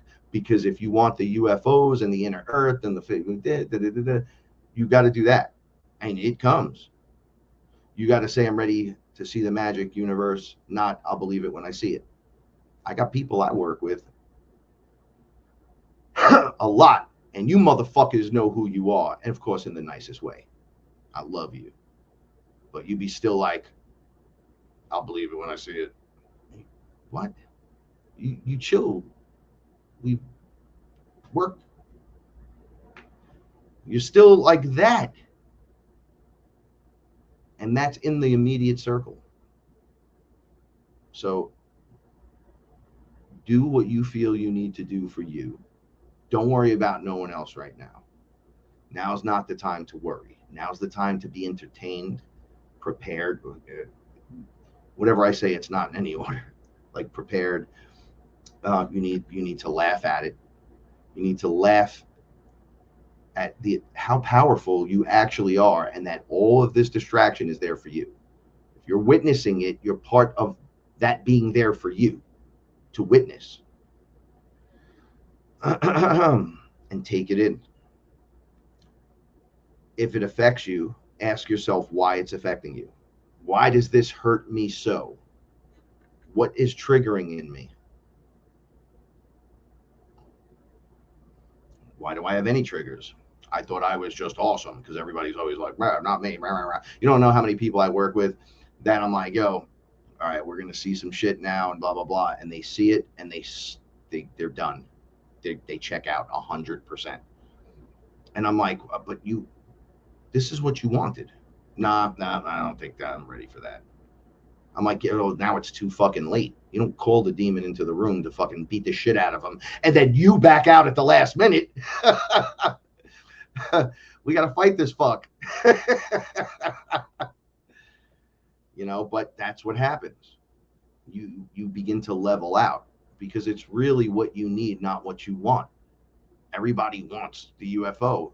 Can you handle if they get out and start talking to you with their mind? Remember what that's going to do to you. There's nothing's ever going back. Nothing.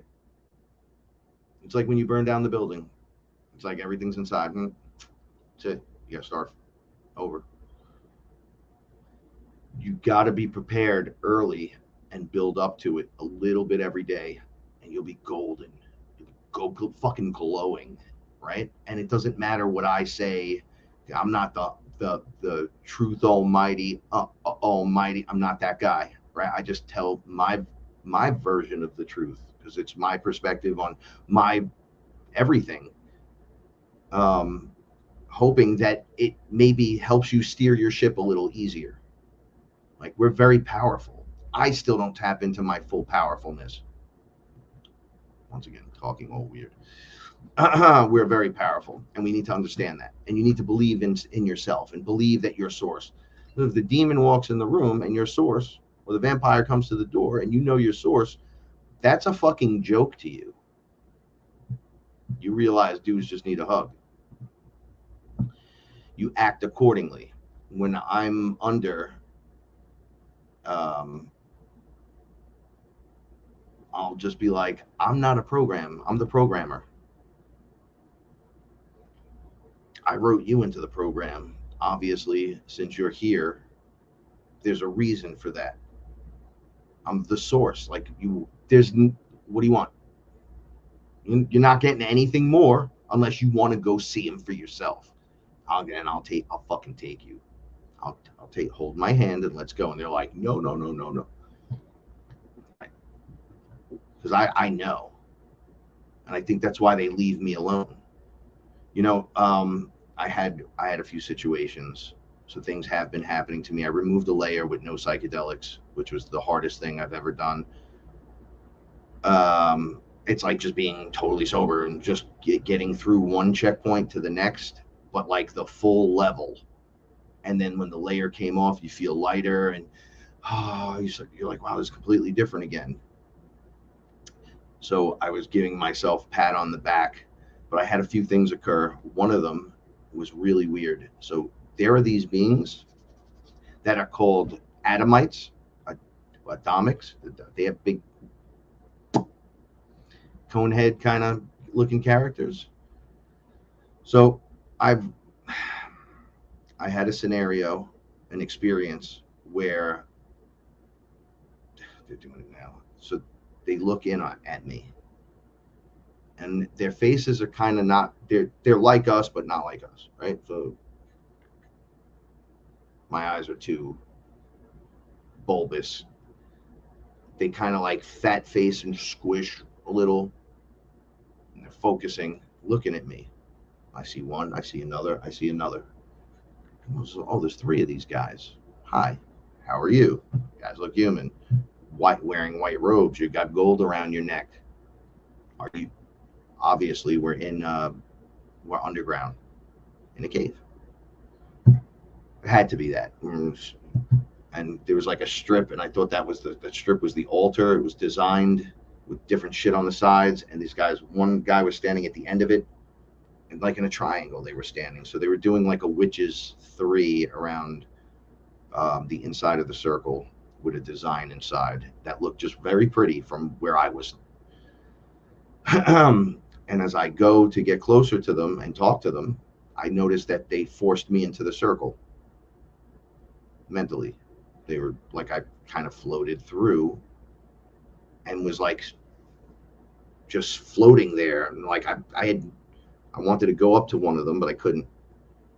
And I felt them push into my head. Thoughts, direction. They wanted to know access to things. So it was like they pushed into a direction in your mind. You could feel the branches trying to be exposed, like doors that are unlocking all of a sudden, and they're able to get deeper in.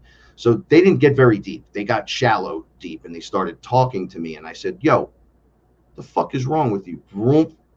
And they couldn't get in. It instantly stopped. They were looking at each other like, I said, okay, I warned all yous about the rituals and the disrespect. I felt the whole thing immediately because, and I've talked about me being able to resist domination in the past. Now, mind you, I ripped a layer out of myself with no psychedelics. I feel very powerful mentally.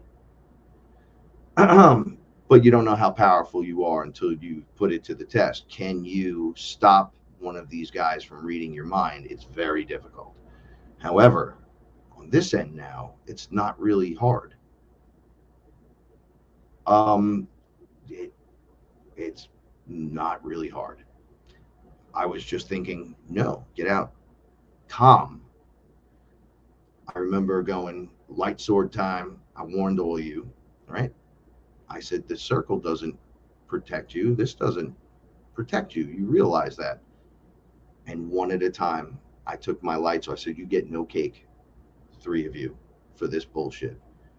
And one at a time, struck them with a light sword right on the top of their heads, gave each one their moment.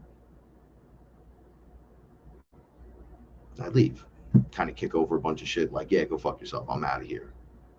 The next morning, I get up. I'm taking a shower. I feel like I lost weight, like a lot of weight. I'm in the shower. Right? Start doing my greetings.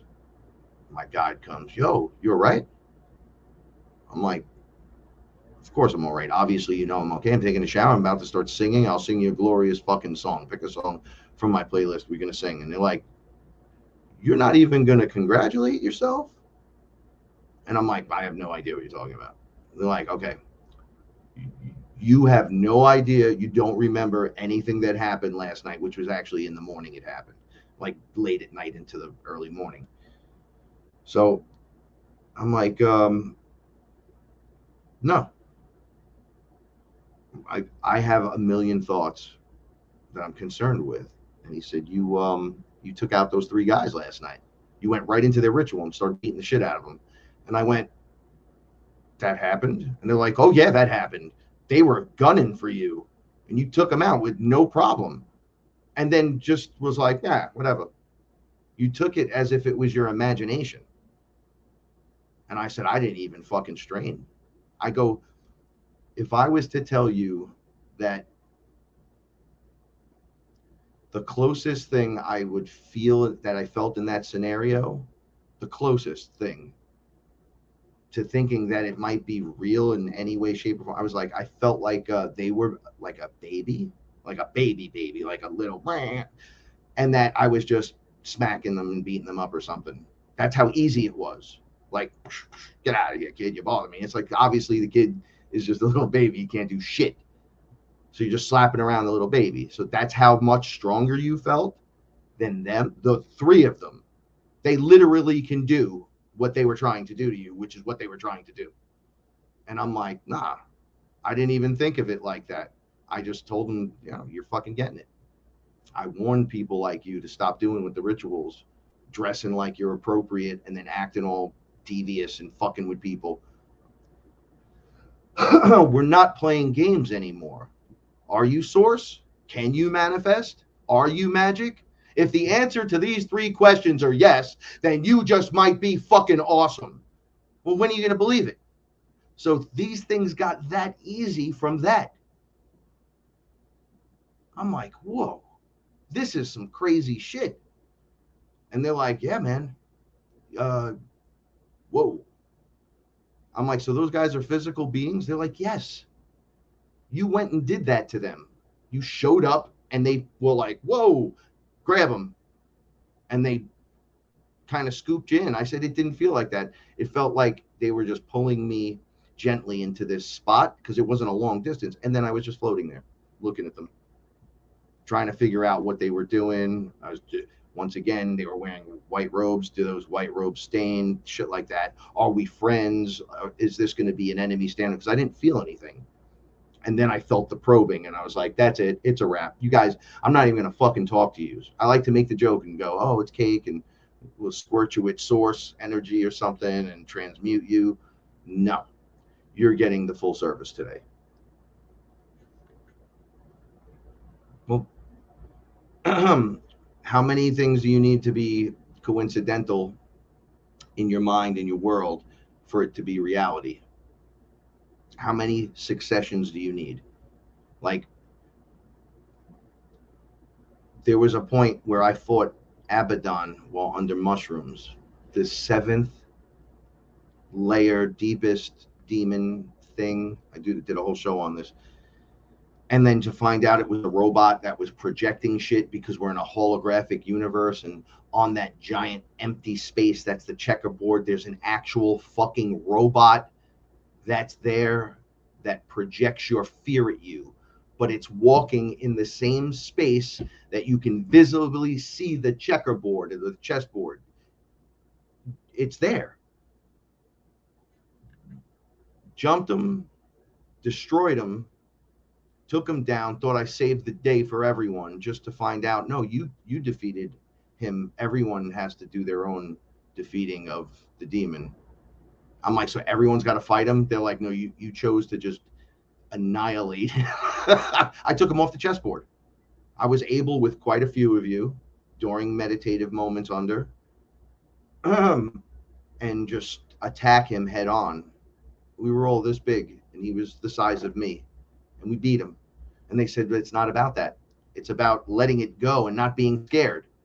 And then I was like, well, I'm not really, oh, shit. And when I let it go, you just, well, there's the robot. Obviously, not a demon. Here to project images so we all learn. Because if there's ultimate source, there's going to be ultimate darkness. In the darkness, you're going to get the ultimate bad guy. You're going to get a whole bunch of them in supervisory versions and different generals across the board, and then monster things that can come out. On the other end, you get source, angels, characters like us that come out, all kinds of crazy versions and ET versions and inner earth, interdimensional, dimensional, whatever. It's all there. That's another thing. You got to let go of the, well, this is real and that's not real. If everybody comes with a little piece of the puzzle, then everybody's got a big chunk of truth. So you might talk a lot of shit and then say one good thing. Well, keep the one good thing, dump out the rest, and keep it moving. It's time to, like the play is almost over. We're at the end. It's a new beginning. This is the apocalypse. Poison everything. So I was telling this to Paula.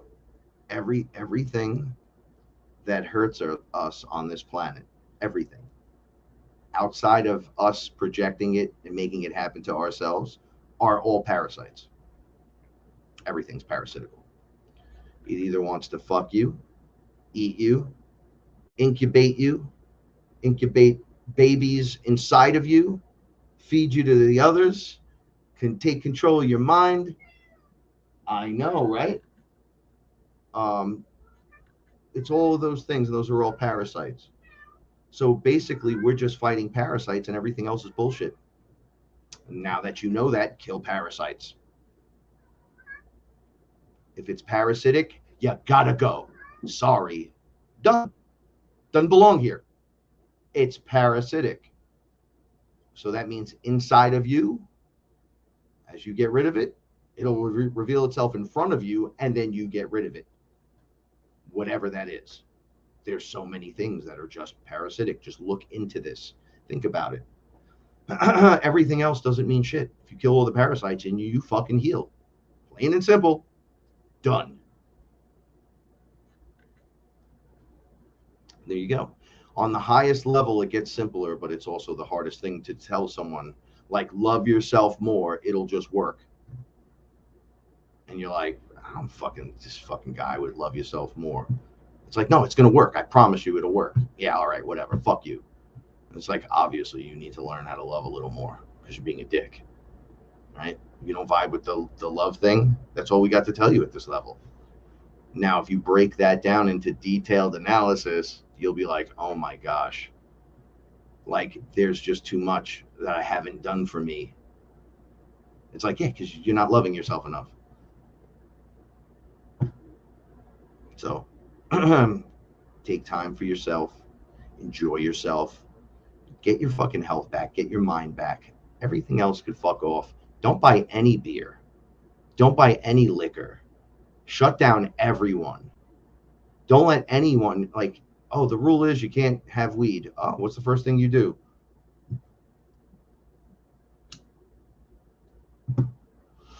I don't know, what was he saying? Something about we're gonna go get some weed. No, you're not allowed to smoke. Homie, you ain't telling me shit.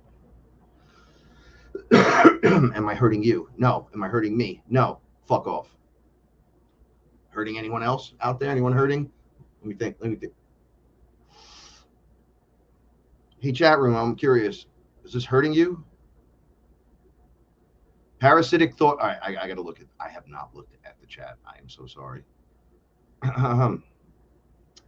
Gary, parasitic thought patterns. Yes. And you'll find that those parasitic thought patterns go back to a parasite in your body. Then the parasite in your body is attracting the external parasite etherically. The demon, the this, the that, the whatever. All of it. Right? So, like, you smelling and your underarm pits being nasty and you're not wiping yourself correctly and you're stinking up the whole fucking bus. That's bringing it. You desiring to do something but never doing it, that's never getting it done because you fall into that lazy fucking hole again. You realize the parasites are like, nah, they're gonna fight for their survival to the death, because if you do the cleanse, they're dead, and they know it because they're in your mind. Simple, kind of a simple thing. Parasites that get in your mind, they want you to do certain things, and I'm like, hey, no things for you. Sorry, I've been working on that voice. Yes, you knew one. So you'll notice that if you get control of your patterns, and then you're like, with the patterns, they just keep coming. I'm like, okay, do a detox, and start doing something else, and then you'll go, oh shit. It becomes easier for you to do because the parasites can no longer tell you what to do because they're fucking dead. And the real you comes out, the non-depressed. Loaded with parasites and depression probably go hand in hand as well, because just like the zombie parasite for I think it's like grasshoppers or some shit, the zombie gets in you, it fucking eats you and kills you, and then like rocks in your body and walks around. This isn't easy stuff, man. And the enemy is not cool. They have no fucking, they just want like cancer for everyone in your asshole, fuck all you. And you're like, what? Poison all the water, not some of it, all of it. Poison the skies, the air we breathe, poison it. I'm like, you guys, either you're just a reptile of some kind or a monster of some kind that could breathe and drink the poison water, or have some kind of machines that do it for you or whatever, but you're literally building like a desolate planet, just like Sauron was trying to do from Lord of the Rings. It's like, you don't want to live in fucking Mordor. The place looks like a deserted rock hellfire spot. Little fires coming up from under the ground, little mountains and shit, no life. Everywhere barren, hot and smelly. I don't know if a human would do that, but there are humans that would sell humans out to do that. But on the other end, what are you promised? Who knows? Maybe they'll take them off the world, or they go keep us caged up here in our own mental cages, and then cages with etheric cages while they go into Earth or up and out of everything. I really think that a lot of the people that submit to like a celebrity, I was thinking about this the other day. I'm like, these people, some of them aren't them anymore. So what they do is they get you contractually to come in. You go to the party, you do the ritual, you do whatever. They clone you. They take the DNA, they clone you. They put some other being in running the body, and that being knows what's going on. There's no restriction. It knows what's happening. The original is killed or put on ice, but isn't there anymore. Like, the original soul's gone. So they could always scrape the body and get another Britney Spears clone, bring her to the show. Everyone beats her up and does all kinds of crazy things with her, and then they murder her, right? And then the next night bring another one out and do it again. It's never It's not always, once again, one thing happening, right? With the clones and the ability. So if they were putting other characters in there, like a reptile or like a Draco reptilian was jumping out of his, he puts his body here, he jumps out kind of Avatar style into your body, and he rocks with that body until you're gone or it's gone. It doesn't need it no more. Jump, kill this one off, go into the next one. I've seen them do all kinds of weird things. I talked last night on the show, so shout outs to The Melt. That was the show I was on. Very, very nice people on the show. Explained quite a few things that transpired with the transformations and what I've witnessed, where you just go, I can't believe that this is what's happening. How many times there was accidental pregnancies. I'm speaking from experience now. And then they were just there, then not there. The woman has all the feelings.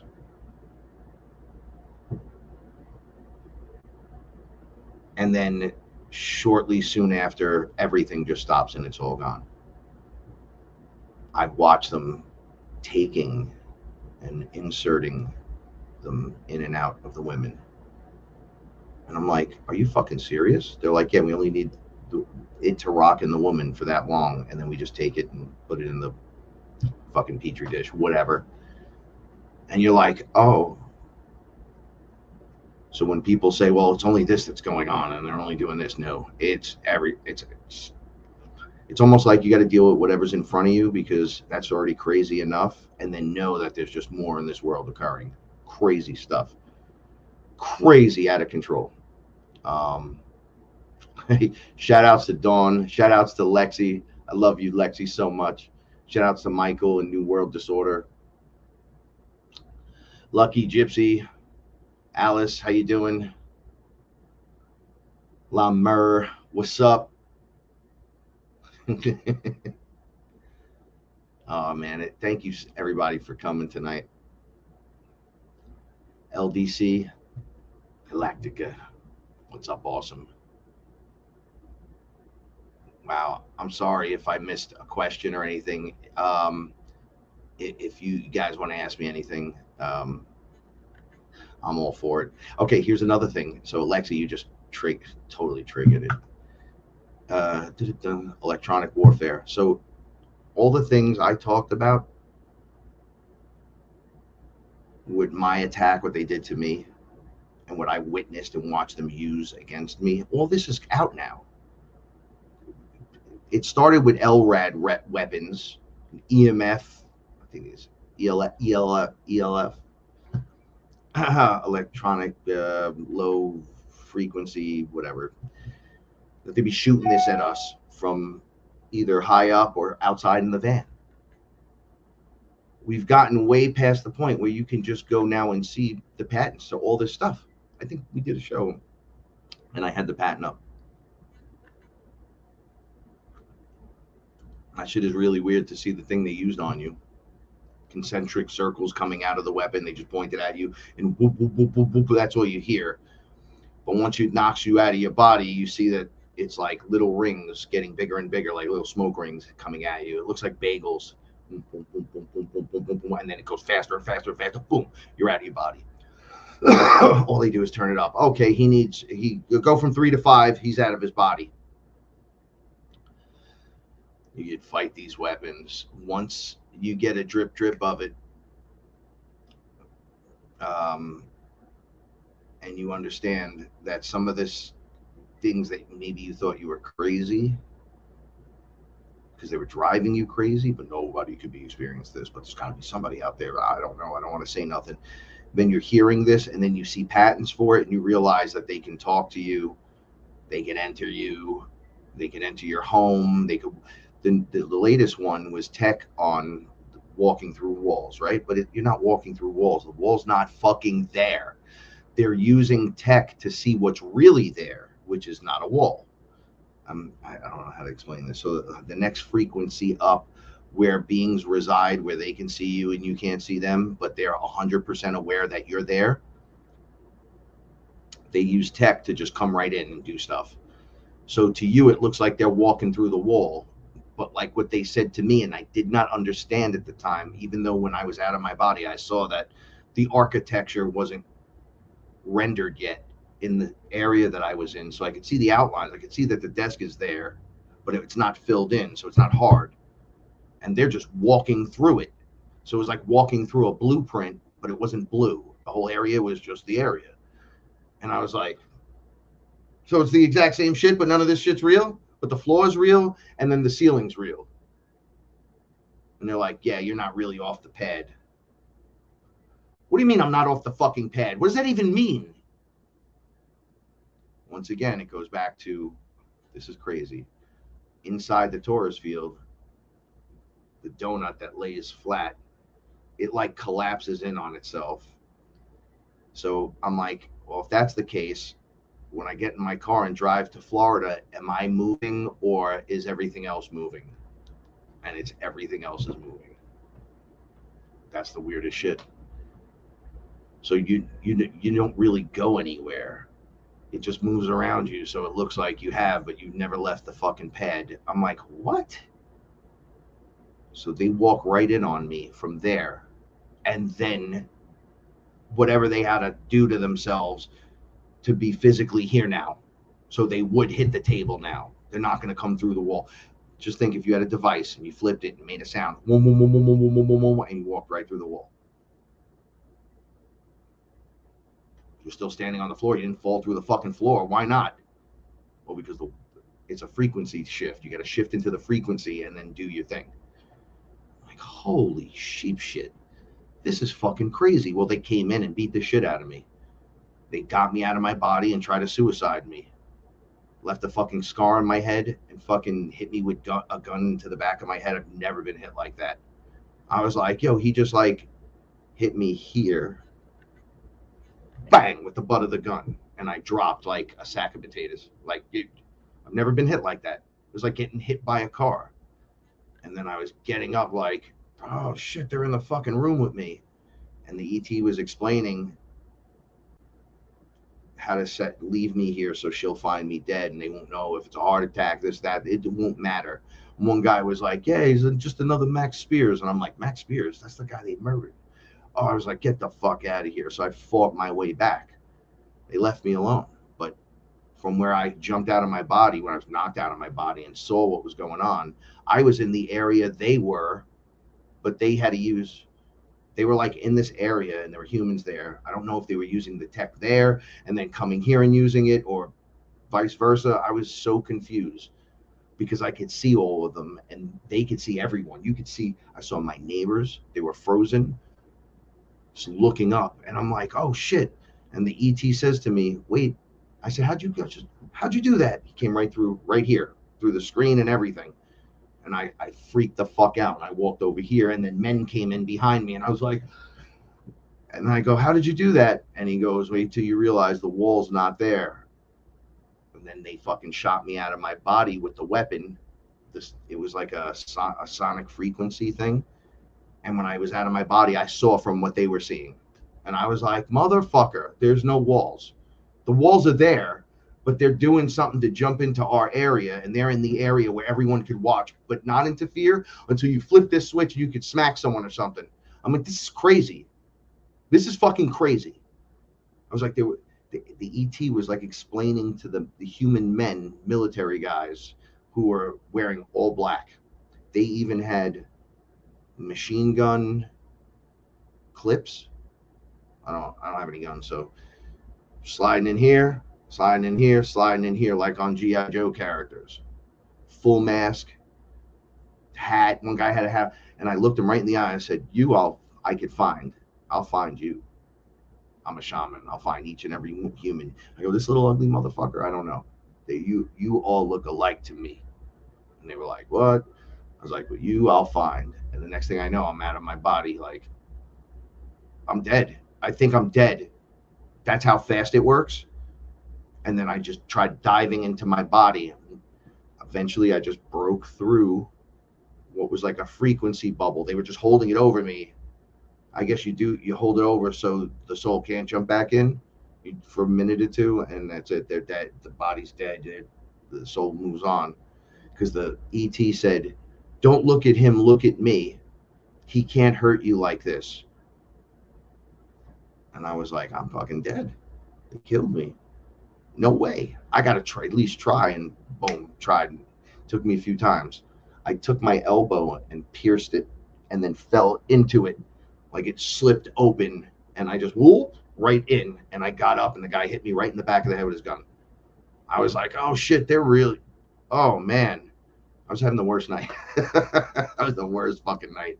And I go into the fucking field. I'll never forget this, man. I go into the fearless room and tell everybody what happened to me. And one of the fearless people tells me I'm a fucking liar. None of that happened while I'm bleeding. I got a scar on the back of my head that just will not close. Never. I got a lump. Paula was screaming. She's like, "Get out of my house." It was crazy. She goes, "You can't do this. This is illegal." Crazy. Fucking crazy. And I got people like, "Nah, that didn't happen." I'm like, "All right. Tell that to everybody here." And that's fucked up from it. Right? So we're met with resistance just even telling our story remotely. So it's hard sometimes. Another reason to back off of the whole thing. Level up, learn how to talk better, more, understand more of what you're going to say and talk about, and then come out and do it. And then don't worry about a fucking thing. You know, I had this funny moment where I here's another thing that happened. I checked on Tom Segura. I love this guy, and I laugh every time. I don't know. I find him and his group of people very funny. So I go and I see him etherically, and he's standing there, and he's like smoking a cigar, and he's telling a joke. And one of the jokes from the show was really fucking intensely dirty. And it was so filthy, even I couldn't deal with it. And I tell some so I'm like, wow, that was intense. Like, that was a crazy story. That's fucked up. You just say that on stage in front of people. He looked at me and he went, "I don't fucking care. Don't like it? Get the fuck out of here."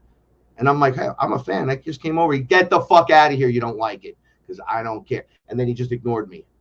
And then other beings were doing that to him. And he's like, "Map, whatever." Like, I don't fucking care. And I was like, how did he just shut me down like that? Like, I did not come off of, like it was very intense, aggressively, etherically. It was like a complete shutdown. And then I was like, wow, what the fuck? And then I was like, I want to learn how to do that. I want to learn how to not give a fuck like that. Don't you? Don't you want to? I mean, obviously, he's a fucking comedian. It's a joke. You can't hit 100 on all of them, and you're not going to please everyone. So shut the fuck up and either enjoy it or don't and move on. Man, I fucking love that. How did you just do that? Nah, man, it's in your heart. You'll know. Don't let them silence you. Don't let them tell you you can't. And don't give a fuck what anyone says.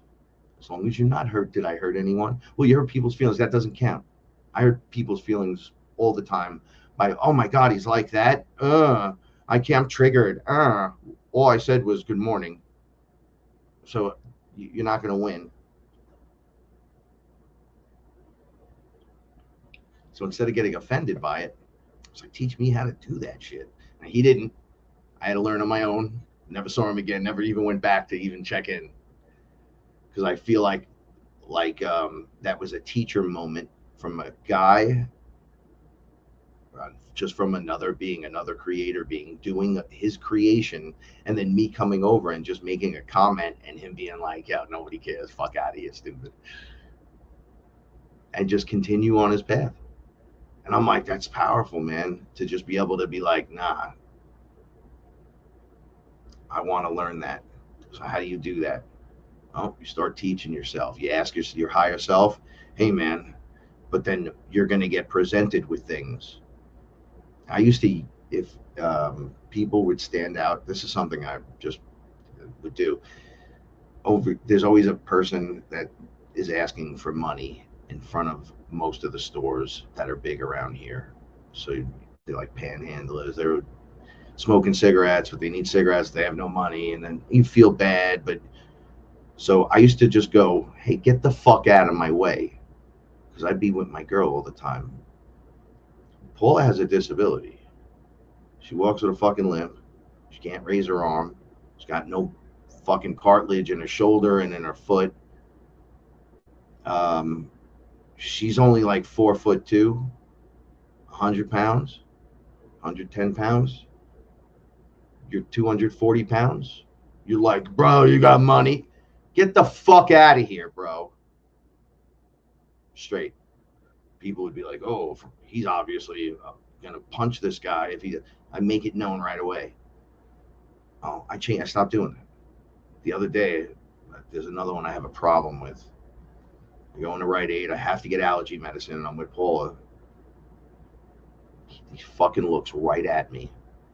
And he goes, hey, it's fucking Superman. Let me get that door for you, buddy. You got any money? I go, have a great day. And he was like, and I just put my arm up like this. Have a great day. And he was like stunned. I don't know what was in that. I just did it again, and probably if I would have hit him, he would have been like, but that's all I did. And Paula was like, whoa. I was like, I'll hold the door for you. Get inside the fucking store. And she was laughing. But I'm like, yo, what the fuck? She goes, what is up with these interactions? I go, it happened to me the other night. I was at my buddy's house in Brooklyn, and people, it's like fucking 2 a.m, and people are out there like it's 8 o'clock at night. They're just fucking walking around yelling and screaming. I mean, there's a lot of drug addicts out. I'm usually not a guy that goes, oh, look, there's heroin addicts everywhere or whatever the fuck. But when someone's doped up or cracked out, and I have big eyes, right? And I'm very aware of it. And they do this to you and they don't blink.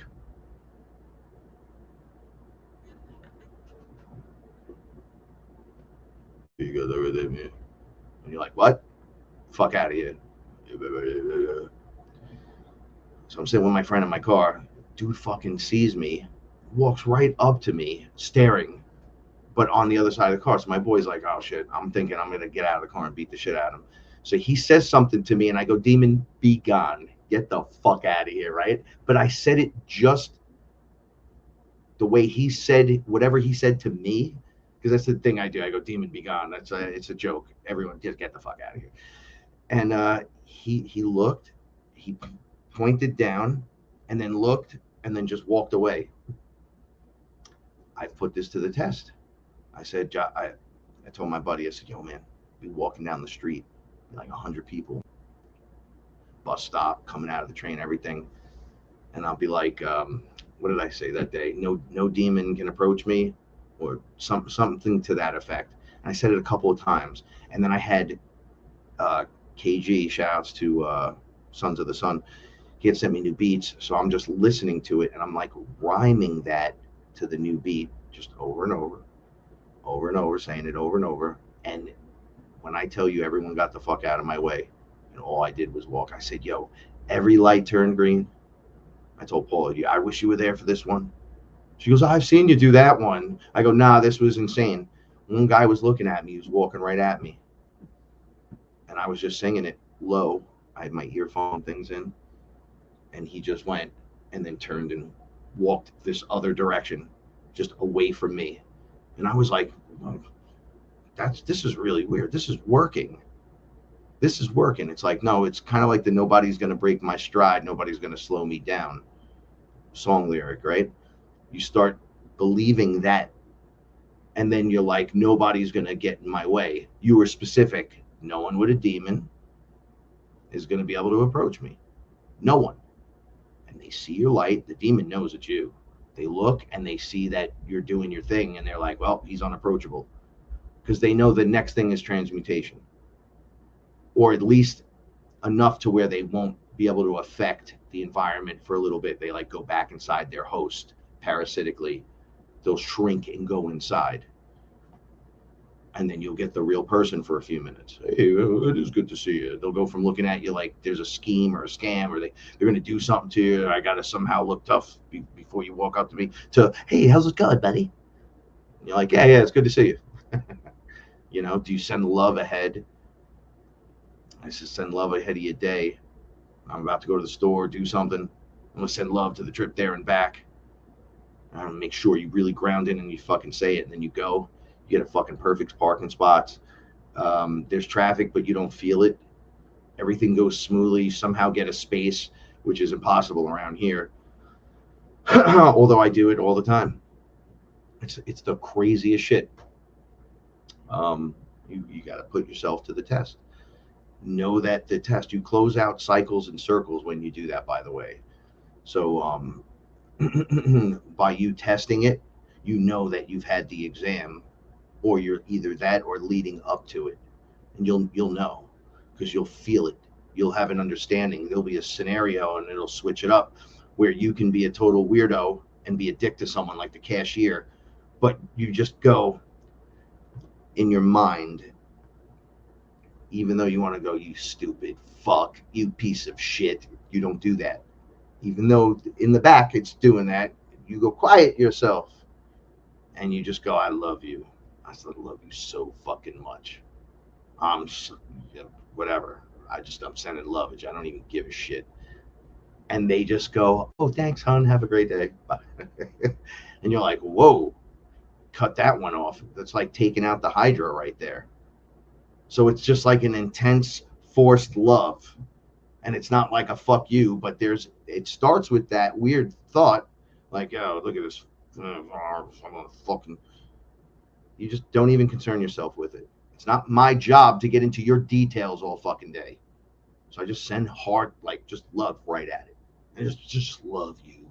That's like giving them cake. You know, when I sing happy birthday to the demon's so confused and has no clue. I get them to come into up close. Do you want to frighten me today? Oh, we're going to eat your soul. Well, okay, do your best.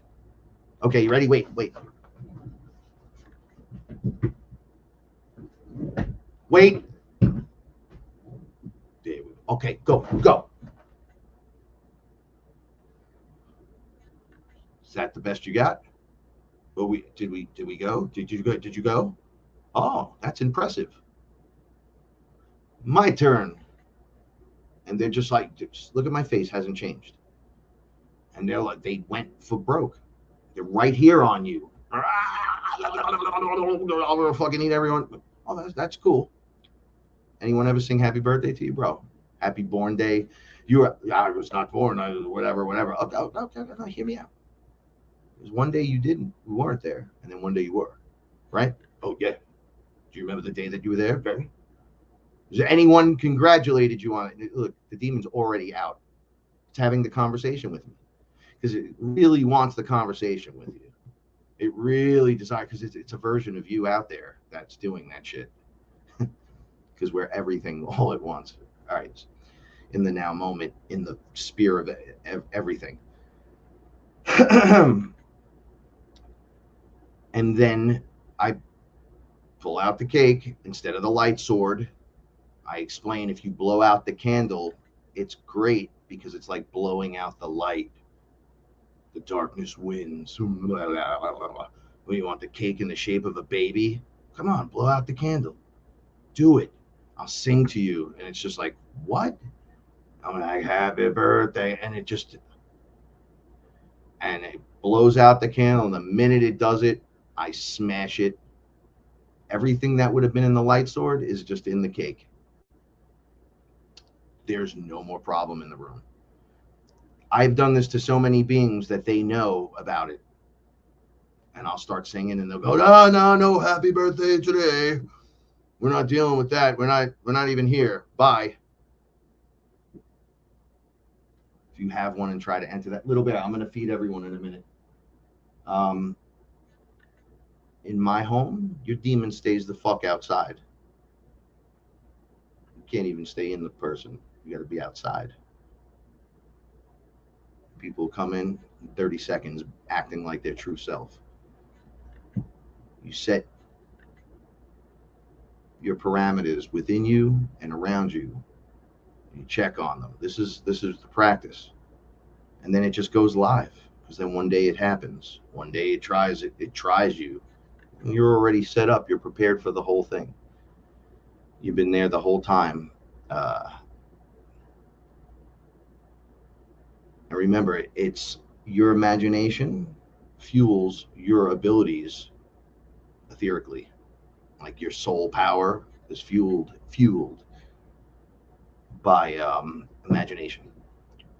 You have to remember that.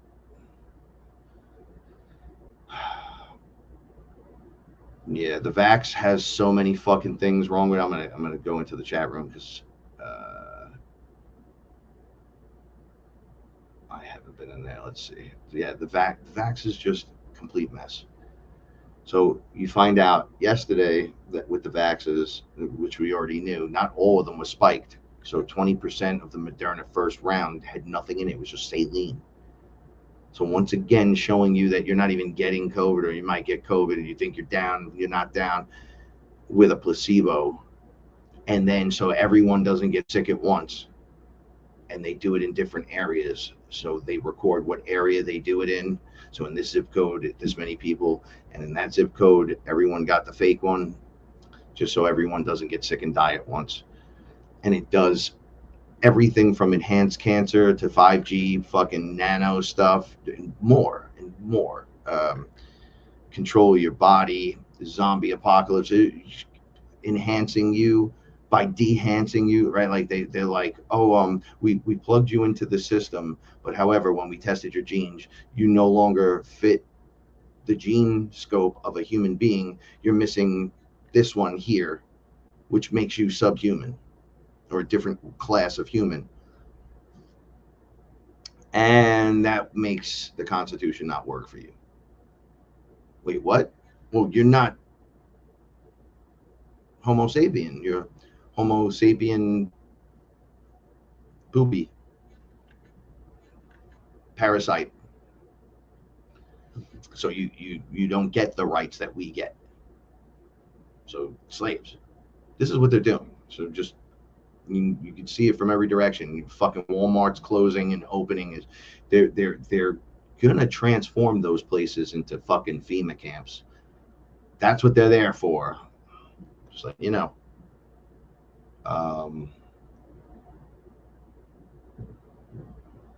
the sun codes are activating us, Lex. They're hacking your body now. It's happening now. It's been happening the whole time. So sun codes and activation, yeah, these are the power-ups we're getting. This is how you shed a layer and hit a checkpoint and all these different things. The sun codes will activate the whole thing, but it's happening now. This is why they're blocking out the sun. I haven't had a sunny day. It's been overcast for 2 weeks now. Hey, just jump over it. Give me 1 second. Come here. I'll open the door for you. Come here. I open the door. Go in. It's open. Come over here. I love you. Come on TV with me. Right? So, and it is a race, by the way. So if you're busy eating cookies and drinking soda and then trying to get sun codes to activate you to defend against certain things, it's obviously you're working against the whole system. You don't jump into the river that's flowing and try to walk up the river and go, why am I not ascending?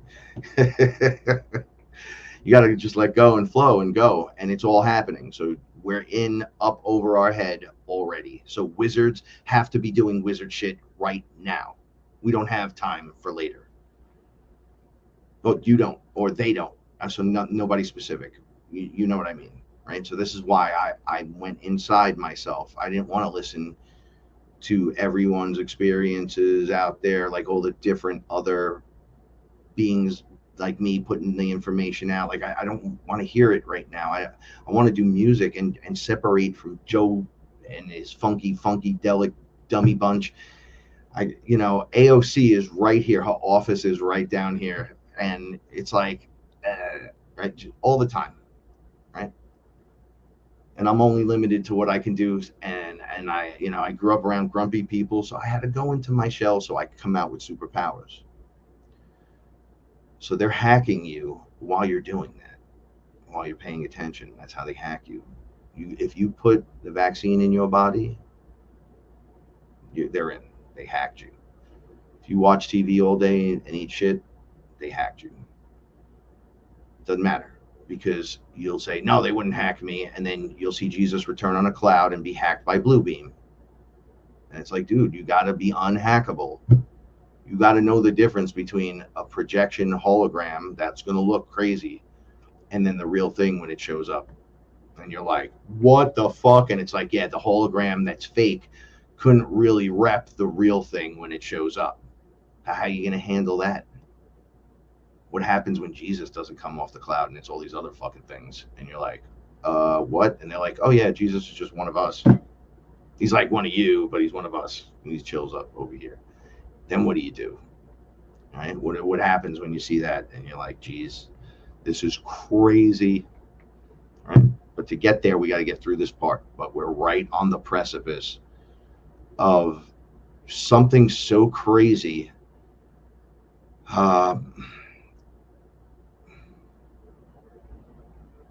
No matter what I say, it's not going to do it justice. Just like the people that break through here on ayahuasca, they always go, oh, you didn't say it was like that. That was fucking intense. I go, you didn't hear the show, like, ever? I thought you were a fan of the friend of the show, whatever, part of the family. So my talking about it will never make it as crazy as it really is, because talk is cheap and then you're in the ring. This is why I bug out. I tell people, I'm like, nah, he was here, man. I grabbed his fucking arm. Space Jesus was standing right there. And he wasn't just hanging out for like 2 minutes. He's like there 15 fucking minutes hanging out, having a full conversation. And then he was with the Galactic Federation. What?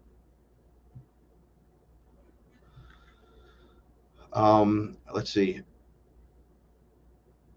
Okay, Lex introduced me to Megan Rose. So I have not met Valnek. I'll tell you who I have met. Ashtar, multiple occasions. Multiple. I was on the ship with Della. She's in the fucking chat room right now. She'll tell you. Megan Rose was standing on the ship, and I went right up to her and started talking to her like we knew each other. But I do not know her in real life here. But we were on the ship. I was like, holy sheep shit. There's a couple people up there that were crazy. A couple of people I like, a couple of people I don't like. And everybody was part of the plan, right? They insert people even into the dark area because they got to know how deep and dark it gets. So there's a lot of light beings and Galactic Federation characters that are part of the plan that are what you and I would think are real pieces of trash, right? You'd be like, oh, nah, not this fucking guy. And then you look at him and you know the truth all of a sudden. You're like, oh, wait. Oh, shit, that's right. He's doing that because he's the one that could handle it. And you would think that he's just a piece of trash or she's a piece of trash. And then you're like, no, oh, wait, I get it. You also have to be strong-willed to do this. Your soul has to be advanced enough to be able to break through the nonsense while you're standing in the nonsense up to here. Not everybody's made for that, right? Like, me and Paul joke about this all the time. I could never do a 9-to-5 of any kind. Never. It's too much. Just even answering phone calls for a company and making money, too much. You can never do it. It's too hard, paperwork, whatever. And then I'm like, but yo, you want to fight a demon? You want to drink ayahuasca and go punch demons in their fucking dicks? You want to jump into the background plan and ruin it for the enemy? I'm your fucking man. And then she's like, yeah, you do have a knack to get people going and lead them into glory of some kind, you know? And I'm like, I know, right? Different things for different people. But I help on my own level, right? So it's all relevant. But I'd be terrible if I was like a cashier or a box boy, or like I just would never do it. However, I can do this, which I think New Earth needs many more shaman people advanced enough to help all the people that haven't yet. So I'm just trying to find my way in my place out there and see see what's righteous enough for me. But once again, I've seen and understand me to a certain amount, and I'm like, I don't do that anymore, like ever. Like, die. I've already died. I've already died. Why? We've done it so many times. We're going to do it again, or we're going to stay and fix this place. And it's like, oh shit, but you have to believe that your source, you're structured. You have to believe it to where if the demon shows up in the fucking room, you don't need the power of Christ to compel him. You are the Christ, right? Like, you don't pray to Superman if you're Superman or Wonder Woman, right? You might say something like, oh, great Hera, or whatever, holy Krypton, but it's you that have to deal with it because it's you. Once you understand that on every level inside of you and get it in and get that foundation laid, all these other things start to just you start to hammer them out. It becomes just a better experience. Life becomes better. It just becomes better. You lock things out. Like, I haven't had to deal with the actual AI since I locked it out with a sigil. I've talked about this so much, especially when I was over at TFR, that everyone today that is in Fearless should have done something accordingly to lock it out of them. So thus, you will get nano in you. It won't be able to control you. It will have no effect on you other than you need to purge it out of your system. But it can't like feed you fucked up thoughts. It can't like grow into cancerous whatever's. Like, you are able to purge it out before it could do it. You're able to do certain things, but because it's everywhere, you still have to deal with it. Well, if I fucking knew that years ago, I would have did my sigil. I would have took out, if I don't drink ayahuasca or mushrooms, and I do it differently, I bring out a fire bowl. I draw the sigil, say my piece with myself, show the sigil, be like, this is going to work because I'm the creator. Boom, fire into the bowl. Just like Jimi Hendrix, boom, it's locked out because I said so. But you got to go through, you got to create what you need for it, right? You bring the tool for the job you need. I didn't come without a wrench and a screwdriver, and I sure as hell didn't come with a weak ass soul and a shitty disposition.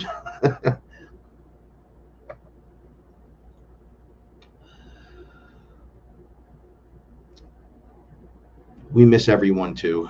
Yeah, Megan's was on the ship. Megan was on the ship. Elizabeth April was on the ship, but so we were all doing different things. So some people were physically on the ship. Some people were projecting in on the ship, and then there was the people that worked on the ship. Does that make sense?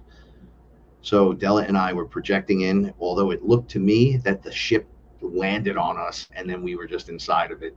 That's what it looked like from my perspective. I was like, it didn't look like we floated up or anything. We were in the apartment. She was sitting over there across from me. She was having her experience. I had eaten mushrooms, and she had her ayahuasca, and then I was like, are we in a fucking spaceship? Did a UFO just land on us? And she was like, and then it started. It was like, but we were projecting in, they said. Mike Jaco was in the ship. What's that guy's name that hangs out with Simon Parks all the time? Simon Parks was not on the ship. And it doesn't matter who was up there. We were having a meeting of some kind. I saw Chris Gio on the ship. I talked about this before. I made amends with his highest self. I can't remember the other dude's name. Della saw a bunch of people as well. Anyway, I did a whole show. I'm sorry, I don't remember everyone right at this moment because I have other things I want to say, but I did a show on it not long ago, and I listed everyone that was on the ship that day. So when I came, I was so infatuated with there were so many people there. So I was walking around and I was listening to music. I heard music and I said, no, that sounds funny. That sounds pretty cool. That's a cool song. that sounds like me. And then this guy came out and he was like, hey, it's Frankie FearLess, Sons of the Suns. Yeah, I listened to that shit. So I'm like, hey, that's great. What's that song? And then they were like, shut it off, shut it off. They're like, we already have all your music. I'm like, how? I didn't create that yet. Kevin's the creator, obviously, and he's not up here right now with me. So what's going on? And they're like, that's a you guys are like in the sphere of experiment. So everything that could happen, can happen, will happen is in that with you. Whereas we're outside of that. So we have everything, future, past, whatever. We just access it. So I'm like, yo, you're listening to that song and that's mine. That's me and Kev. And they're like, oh, yeah. We're fans, Sons of the Sun. Yeah. I'm like, are you fucking with me? Because they'll say it with a straight face. They're different. They're like us, but I'm like, you fucking with me? You playing a game? This ain't a game, son. And then I just laugh and they're like, nah, son, it's not a game. We actually have it. And you're one of us, by the way. So don't act like you're not. And I'm like, yeah, this is fucking crazy. So we were having our own personal experiences, walking around, dealing with all that, talking to everyone. I was impressed with quite a lot that went on up there. I was very judgy with the one guy. I can't remember his fucking name. I was like, not this guy. He's involved with the children. I want to punch him. And then they were like, nah, take a look. And I just looked at him and he was light bodied up. And I'm like, wait a second. Oh, you're like, you could handle the business. I can't handle that. And they were like, right, which is why you're not part of it, because you would just cut people's heads. You'd start flipping out. What are you doing to these children? Like, other people can deal with getting on the inside and dealing with that from the inside out. Obviously, you can't, meaning me. I was like, yeah. No judgment. I left my judgment behind at that point because I felt stupid. I was really mean to him when I first saw him. I said, these fucking 3 guys are here, 3 people I wouldn't want to see. You bring me up into a spaceship and then fucking put me right next to them. You'll fuck yourselves. And then it started. They're like, there he goes.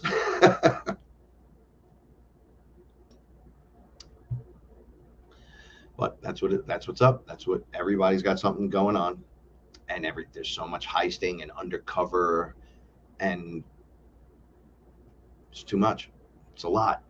It's massive. Not everybody's from here, too.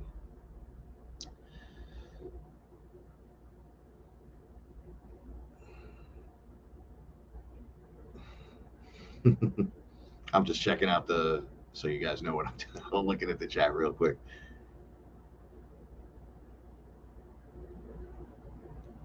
Oh, Della, thank you. I just scrolled down because I was accidentally all the way up. You mother. So JCK and I used to get along really good. Now don't. But now I don't care. Now I literally don't care anymore. I make a joke. Me and Della, make jokes about it and whatever. I'm like, she sucks. And then she doesn't suck. I'm just mad that something happened once. And I've been giving her shit ever since. And then they put me right next to her. And I was like, I didn't even hold back. I was like, not you. And then it's me. So what? Fuck you. And I'm like, yeah, I got over it. I have my things just like everyone else. Civil war coming. It's happening right now in France. I'm going to tell you right now, I don't know if this would work 100%, but I swear it worked when the Koreans did it, when there were the riots in Cali. They got on their roof and they all joined forces and protected their shit by shooting people from their rooftops that came down the street with breaking things. I'm sorry, France is like way beyond that. You gotta man up in your neighborhood, because what they're doing is problem, reaction, solution. So they have like the migrants attack over a kid getting shot, but it's the migrants so there's an outcry because a boy was killed, supposedly. I don't know the full story, but let's just say 17-year-old boy's killed. He's obviously hanging out with an unsavory group, but he shouldn't have been killed. He shouldn't have been this, shouldn't have been that. So people protest and get angry. But out of that, all these migrants that are there use this opportunity to turn into a riot. So they burnt down over 70 buildings. They burnt down their second biggest library in France. Go look it up. They're not just attacking stores, they're like beating and raping. All right, so there's a guy, you ready for this? On a motorcycle with a chain on the back to a fucking industrial size, like the ones you would hook on like equipment, like giant trucks, chainsaws to cut down trees. He has it on like a Mad Max movie, and he's on a motorbike driving and then making hard turns trying to hit people with the chainsaw. And he tried to hit some guy, and the guy was paying attention to the right. He jumps up in the air, jumps right over it. And the bike just keeps going. And you're like, what the fuck? They're just taking cars and starting them in the parking lots where you go up into the lot, and then starting them and sending them off into the street. And they're exploding and all kinds of crazy stuff. Oh, did I mention they were beating and raping people and hitting people with machetes? So I don't know how you handle that other than the men from the area. It's almost like people that never really did what they were supposed to do are getting the opportunity to do it now. And I mean that, like Mexico, where the people are going to have to stand up against cartels. I know that's not possible the way things are, but revolutions happen. They've happened over and over again. I don't know the answer, but I noticed that Mexico is going to have an issue. France is obviously having an issue. They were a big one that people were like, oh, the fucking French always got a bad rap. They never took back anything, right? So we're right there. We're in a position of doing it without violence if we choose to. They're not. So there's that.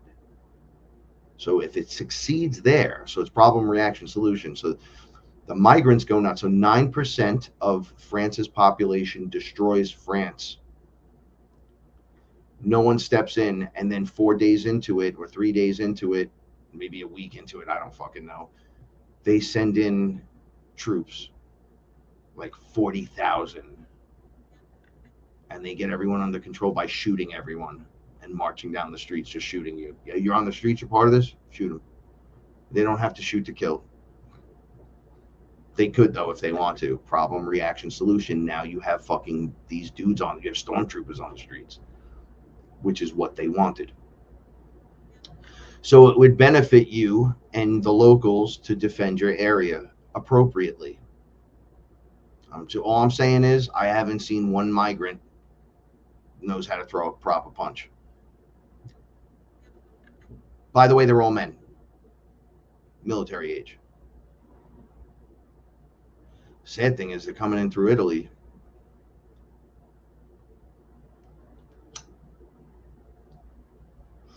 They're there to disrupt the whole thing. It's their job to go there and fuck shit up. And you're like, well, they're getting phones and your tax money. I'm like, they're there to beat and rape and kill. That's it. That's it. They're going to burn everything down. What do parasites do? They go to one area, they destroy everything, they eat everything, and they don't replenish nothing. They just move on to the next thing. So then they want to, you're like, oh, they're leaving their Islamic countries or wherever the fuck they're from. They're being hired by George Soros. Maybe that's better saying it like that. And then coming from all these different things to get away from their country because their country suppresses them to come here and turn this place into their country. So you're stupid too.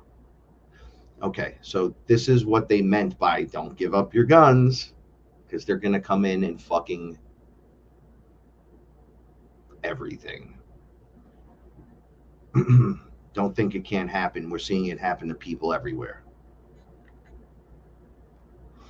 Awareness is key, and honestly, when the cops in LA are like, we're not showing up to crimes and give you the crime list, you carry a fucking sword and a gun. They're doing it to you. What are you supposed to do? Other than everyone's like, oh, you got to leave, you got to leave. Well, if you're obviously a beta male and you're going out walking around, you're going to get beat up and you're going to get taken. But how are you going to get your areas back? You know, people are like, it's not me this time around. I can only say, you know, violence isn't always the best way to do things, but it is a way to do things. It's crazy. You know, blood cells fight cancer cells, shit, to get them out of the body. And you literally have an army in your body to fight off foreign invaders, and there's walls up to protect your brain, and there's a blood-brain barrier and all that. As above, so below, people. Get with it. There's no more excuse. The blue heads that you can't trust, and the pink hairs that you can't trust, that are just yelling in the street, fucking fake transvestites everywhere. You know, I had an argument with a woman who's actually an angel. She's actually an angel, and she's done amazing things for me and my family. And then all I did was post something, and it was about, okay, we obviously see you dancing in front of the fucking kids, and you're trying to fuck them and do all kinds of things with them. Don't pretend like I have to fucking now be nice to you.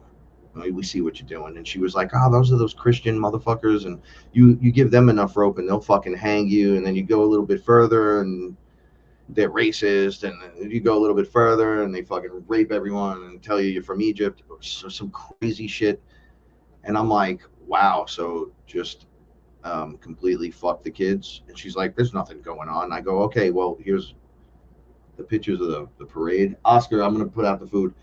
I go, they're fucking right there in front of all the kids. Look, that guy whipped his dick out in front of like a group of children, and it's like, so I go, so that's not Sodom and Gomorrah? I'm not even, this has nothing to do with religion. You're making it religious. You're like, oh, these fucking Christians and fundamentalists and all these weirdos, whatever, just let people fucking live. Okay, well, there's more than 10,000 filling Washington Square Park, and there's a whole bunch of them. Most of them are disgusting, by the way, just completely, they're sweaty and nasty for what comes next. I'm not against gay. I'm like, they're like bathing and fucking in the fountain in the park. They just jumped in the giant fountain and were like, woohoo, and started doing nasty smelly dance with underarm hair and children. I'm like, look, fine. You want to dance in the fucking park like that? There's got to be some retribution, because your culture doesn't enforce that on you like a sex thing. Some do over here, like the Middle East and stuff. And we try to stay away from those cultures, and we downplay them. But then because you're gay or whatever, you're part of LGBTQ, whatever nonsense, because you're part of that, that's your sex, it's your preferred sex.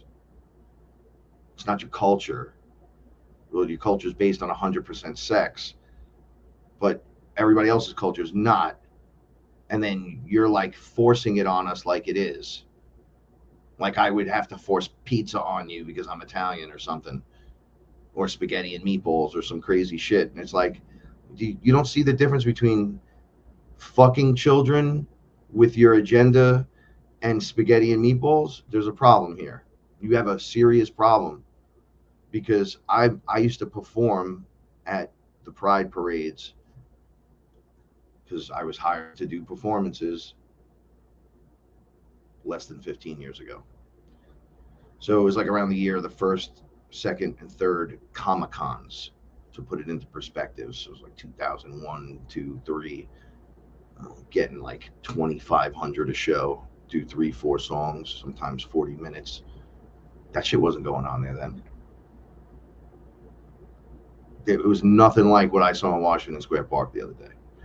So it's been hijacked outside of the gay community by these other things that use gay as a shield to hide their sexual perversions, that they then force on to you and then through your children and their books, and they get into positions of power, gatekeeper positions, and then they're like, no, this is totally fine. Everyone should pick. Oh, so You can't go to the store and buy a pack of cigarettes. You can't get beer. You can't go to the army. You can't get into a fucking fight. You can't do all these fucking things. You can't even ride the ride unless you're this tall. But you can cut my dick off or my tits at 3 because I said so. Because the 30-year-old said so. Oh. So there's this split. It's like you can be cool with everyone who's gay. I have no problem with that. Now be sexy, man. I hung out with a bunch of girls that made out all the time, and dudes were doing their thing too. It was nobody bothered nobody and kept it everybody out.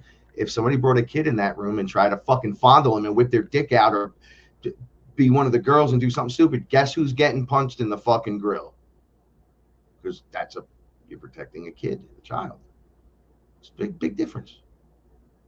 Well, when I go eat rice and chicken at the Puerto Rican barbecue down at the park, I'm not expecting them to feed me and then try to fuck my kid. Is any of this making sense? All right, you go to the Italian Day Festival and order the spaghetti and meatballs. No one orders the side order a blowjob by child. Nobody. You fucking get it now? Nobody puts it in a book and says you have to be forced to fucking read this and then do it. Let me show you how to do it, but we're not going to tell your parents. That's not creepy as fuck. Yo, listen, Rob Zombie made movies about this shit, and they were fucked up. Ooh, back in the day, don't take stranger candy from a fucking stranger. This is why. You open that door and look what comes out. Let me tell you, none of those people I saw at the parade look like any of the fucking people I see up in any of the nightclubs doing their thing and gay or straight or anything. It was this other thing. It was like a hyper perversion, but they're like, that's my culture. Yeah, I'm sorry. That's sex, though. You can't force that on the rest of the environment. You can't force it. We're allowed to say, fuck you, get out of here. You know, they're trying to be like, I'm sorry if I'm being so rude right now. I don't even give a fuck. They're like, oh, if you have sex with a transvestite, you're not gay. A trainee, you're not gay. So it's a guy dressed as a girl with a dick.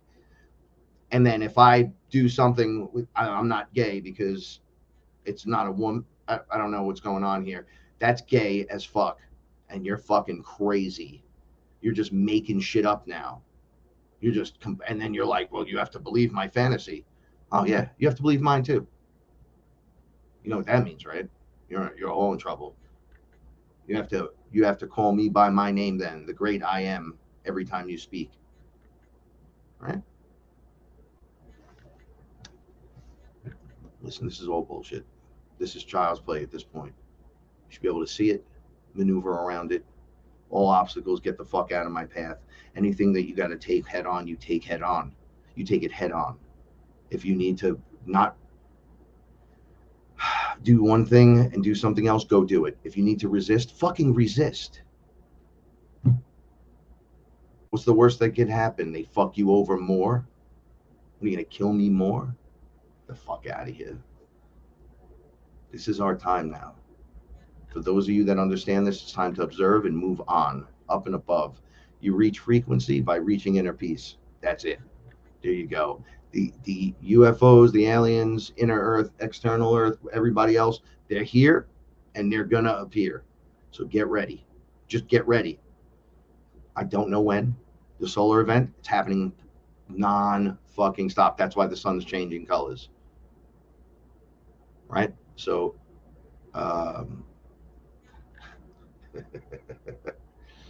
Antarctica. There's a lot more life in Antarctica. A lot more bases, things you're not allowed to know about. You're not allowed to just take the area either. So I would expect a lot of underground pyramids. I know there's an ark there. Like we talked about the ark, the ship. There's a whole bunch of them on the planet. I wasn't in the one in Antarctica. I was in the one that was in Egypt. So I had to go over to that one. I didn't go to the Antarctica. So everything's happening. For those of you that can, I'm getting all dry mouth now. So those of you that can look into Guantanamo. Don't try to run in there with your soul. They'll stop you right at the front door, but take a look at it. Those of you that can project and see that stuff, whatever the hell that's called, check it out. Go look. It's packed. Fucking packed. Packed. Look around you. There's ships everywhere cloaked.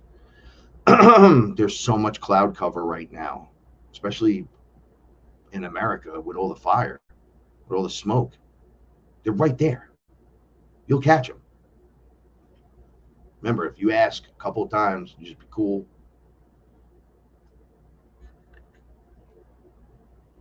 Internally, you're right. You're like not being a dick about it. You're like, man, I think I'm ready for this. I think it's cool. Universe, show me a sign. You'll start seeing shit. Gets crazy. So I saw something in the shower today. When I ended with this, I thought I had something in my eye, and it looked like a teardrop shadow that was about yay big, but it was on my eye, I thought, and it was coming around me in the shower. So I was washing my face. I went like this, and it moved from here, moved around me, and I'm turning my head going, oh, no. And then my eye clears, and it's still there moving, and I start trying to touch it, and I couldn't touch it. So that's what happened to me today. It was very interesting. It was like a little shadow ball that was like a teardrop shape just moving around me while I was in the shower. And I'm like, is that like the reality is starting to bleed in to the fake matrix? And you're going to start seeing more. You got to be in position to see that stuff. Remember to ground. Remember to do your meditations. Meditation should be so easy at this point. It should be just delicious.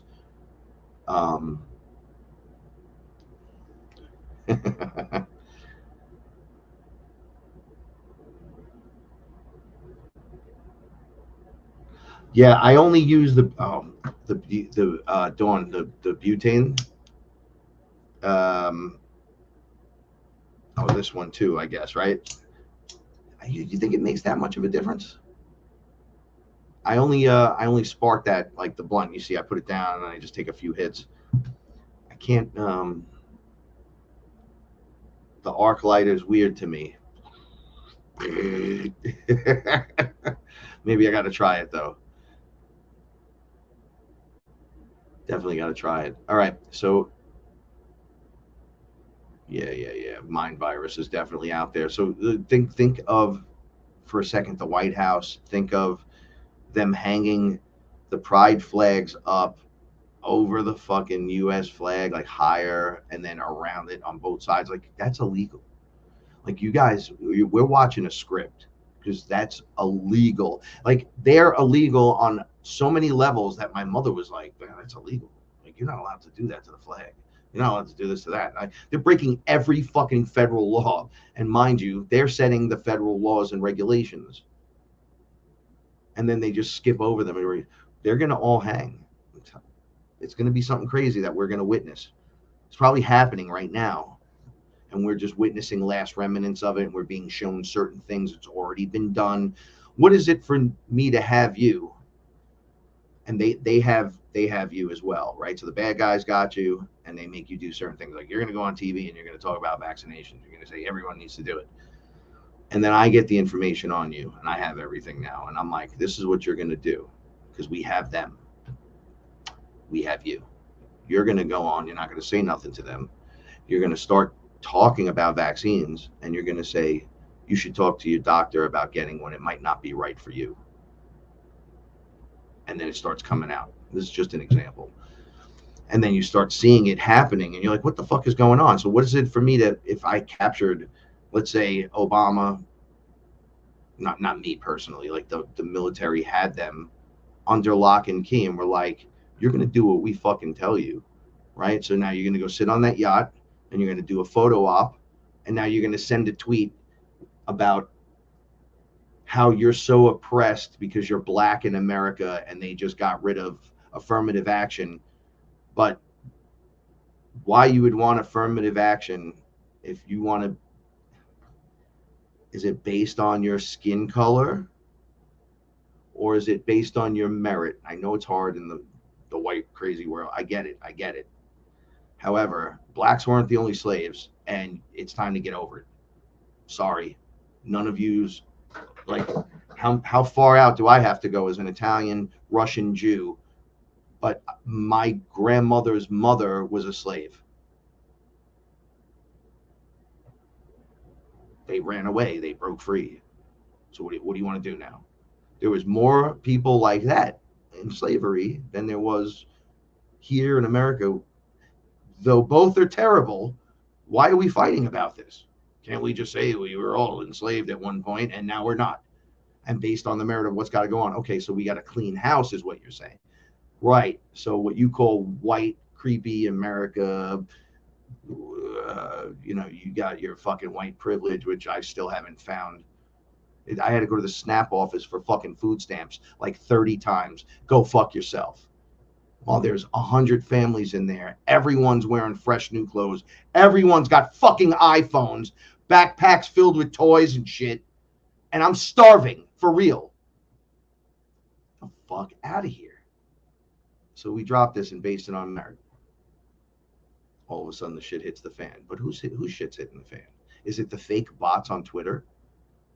The fake accounts? Michelle Obama, Michael Obama, tweet that right now. How you are suppressed and everything's been held down in Black America. First of all, you're a fucking man. You're the ex-Miss President. So nothing's holding you down there. You've obviously made it to the top. You're a complete Puff Daddy video all by yourself. And now you're on a yacht that's worth $1 billion with your family who's retardedly rich, and you're on an island of rich people, and you're like, bro, I can't believe they did this to me. They've been holding me down the whole time. Man, shut the fuck up. Stop it. Just grow up, please. At what point is it about all of us? We're all here. Now, I'm not picking on black people. I love black people. Just like I don't pick on anyone else. The ones I do pick on, I pick on the demons. The ones that come out to do fucked up things. Everybody else just get along is what I'm trying to say. Right? Just get along. We make it through this moment in our time, and we cement down an internal victory inside. Trust me, once you fight Big Pharma, stop taking pills, boom, you're like, yo, this is great. What else could we take down? Stop buying Coca-Cola. Fucking stop buying Diet Coke, any diet soda. Stop immediately. Drink something else. Just drink whatever else. Just don't drink that. Step in the right direction. Right? If you know that you can't trust the meat and beef when you go out to dinner, just only go to the places where you know you can trust, and then only shop and buy the things you know. These are victories that you're going to be like, yo, you know what we did? And it made life so much better. We filtered our water, filtered the shower, started growing some of our own shit, completely moved away from the system. You'll just feel the stress go. And within that stress removal is all the things you're searching for. All the things you've been waiting for within that. And it just grows your awareness so you become that which you're supposed to be meant to be, right? Coming through with the fucking force of source.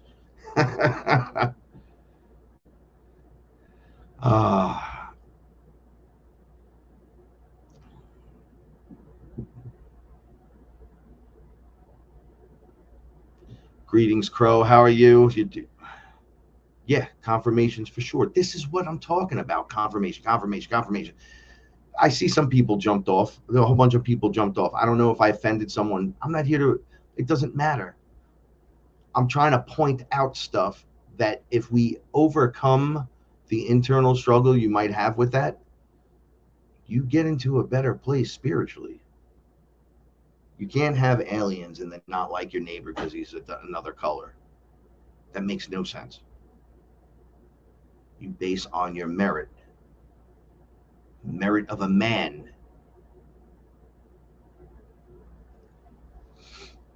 You know, it makes life a little easier.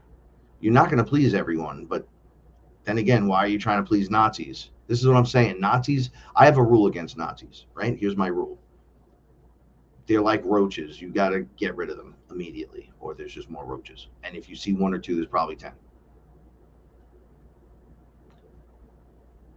I wouldn't allow a poisonous snake in the room with my children and my cats.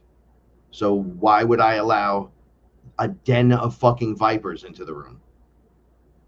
What do we do with them when they come in the house? We take care of it. We take care of our business. I don't play with Nazis. They can go fuck themselves. You fucking piece of shits. I was up in fucking space, man, and there was at some port or some shit, and there were Nazis there, and they stopped me while I was talking to someone and walking by, and they said papers, and I grabbed his gun, and I was like, "Who are you asking papers?" And everybody kind of came together and broke it up, and it was like, nah, they're guarding this. Like, if you're going that way in this place, that's theirs. They own that part. But over here, you could walk free, fuck them or whatever, but just stay away from them. I'm like, space Nazis, bro? Really?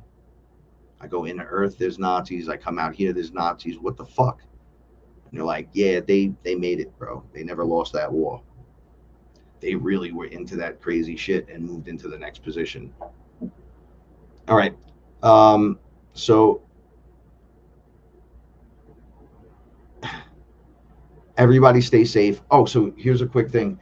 Everybody, if you could, think of your body, detox, especially everybody's got to do it. All kinds of detoxes, heavy metal detoxes, no matter what. I'm finding this foot ionizer thing works the most amazing I've ever used anything. A lot of people talk shit about this, but I can only talk from my experience. So it's this little thing. You drop it in the water with some salt. You put your feet in it, turns the water brown. They say it's sucking the stuff out of you. Gives you a chart of the different colors. Now, I thought this was fake. I thought it was bullshit. I was like, this isn't really pulling. It's just changing the color of the salt that's going in the water. Then I read this whole thing on my own. After discovering MMS, the Master Mineral Solution that we've talked about on the show. So it's like when you jump into categories and it's worked for you, you check it out, right? So Paula went and she got the device, got the foot thing, got the salt. Costs about, let's say, $120, right? But at a foot salon, it would be here $40 to $60 for one rotation of the timer on this thing, right? So it's like between 20 and 40 minutes. I don't remember. So we have one, two, and then 1, 2. So we have 2 devices. So one for Paula, one for me. So Paula says, nah, we're going to start using 2 devices at once, and we're going to start doing 3 at a time. So we'd be sitting down watching Avengers movies with our feet in the bucket, and the ionizer turns on. Yeah, I feel it in my kidneys. I felt it in my veins, in my head. I had teeth pain inside of the metal, under the metal in my mouth.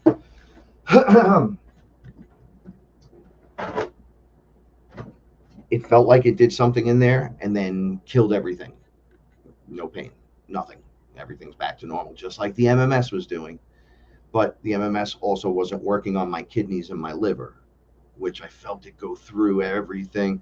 And then it would move up. And it's like feeling energy or something moving into areas of your body, your hands or this or that. And the color that it turns the water is based, they'll say like heavy metals, it'll turn black. So the last few I've done, it's completely black. It smells funny or whatever. You got to dump it out. It's really gross. And then you do another one. But in the salon, you'd be paying $40 to $60. But the guy that wrote the book on it, that developed the product, said, no, listen, they're not going to tell you this, and they don't allow me to sell it and tell you this at the same time. So I could either say it exists and works, or I can sell it and tell you it's for your feet, for when you go to the salon, and it makes you feel better, whatever. It's more like a health wellness thing. Yeah, if you do that multiple times in a row and then rehydrate your body, it really does draw and fix out and send energy, ionic energy through your body. Yeah, all right, bullshit. Put my feet in the water, bing, instantly starts. I feel some shit right up my legs. Woo! Not super strong, but over time, me and Paul will be having a conversation. I'll be like, oh, it's in my mouth now. Oh, it's in my sinus tract. So I don't know if it's moving things, killing things. All I know is after doing these, I feel great. A little drained, but I feel great. But now imagine doing that, then doing like a colon cleanse while doing a water fast for like over the course of like 2 weeks, and really changing, blowing out your body, and then reinserting healthy food and vitamins and fresh water by like the gallons, and then just transforming yourself just to see what would occur. All doing, because there's no silver bullet, right? 40-year-olds going into 50-year-olds, you got clogged arteries, you got a fucking kidney problem, you're not processing something right. Shit, I drink ayahuasca, something happens, and my fucking chakras start spinning. Well, I put my feet in this thing, and then it hits me in places, and that shit starts spinning. So it's time for people to understand that there's stuff out there that can help, and there's stuff that you can do. It's a foot ionizer. Hold on.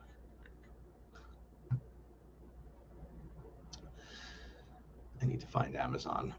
Just give me 30 seconds. I'll tell you what it's called.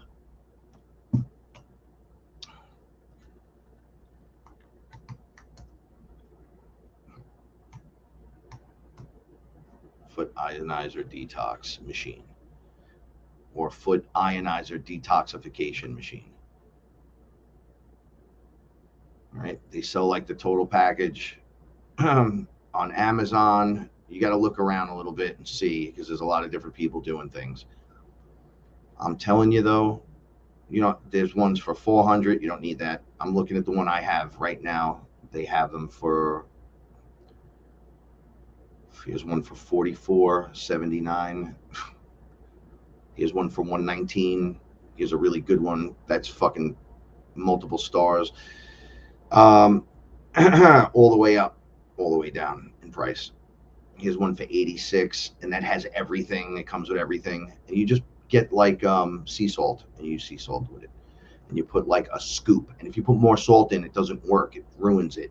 But if you just put the scoop of salt, like a teaspoon or a tablespoon of salt in, of sea salt, it's something else, man. It's another weapon in your arsenal. All right. And I only talk about the things I know about. I went and I used the MMS and made that shit. And people are like, that's pool filters, chlorine. I'm like, no, it's not. It is, but it's not. You don't know what you're talking about. If you do the right calculations, which is you do it with a dropper, 3 drops of one, 3 drops of another, of these two mixtures that do clean water and filtrate water. And it does, if you mix a lot of it together, you can't breathe that shit in. You definitely can't drink it at that level. But at 3 drops and 3 drops, mix them together, it turns amber. You mix it till it really turns amber, and then pour about 4 ounces of water in that. Mix that up really good, and then take the shot. It kills all the parasites in your body. Swish it around your mouth. If you smell it and taste it, you have parasites. If you're fine with it, like, oh yeah, it's no problem, most likely you don't have them. And I'm like, no way. Boom, you drink it, holy shit, you instantly start feeling the effects of deadness in you. Then you have to pass the deadness out. You have to get it out of you. You don't want to just break out and be rashy and nasty and not filtering your kidneys right. You want it out of your system. Let's blow this stuff out. I'm going to drink water for 3 days, like a lot of it. And then if I need something to fucking eat, I'll eat a fucking yogurt. It's only for 3 days. Stop being a fucking baby. Well, I can't. I go, well, okay, so you don't have the ability to do what you need to do to get into the next level. So I'm not here to argue that with you. Don't fucking do it. I'm not here to judge you, but I'm out. I'm doing it. I'm doing this. I'm doing that. I'm going to try. There are cures for everything around us. Start using them. And there goes my voice right there. It's not just the weed. It's the atmosphere outside, the air conditioner on, and the windows closed, and everything blowing something out with nothing sucking in from the outside without a filter on it. And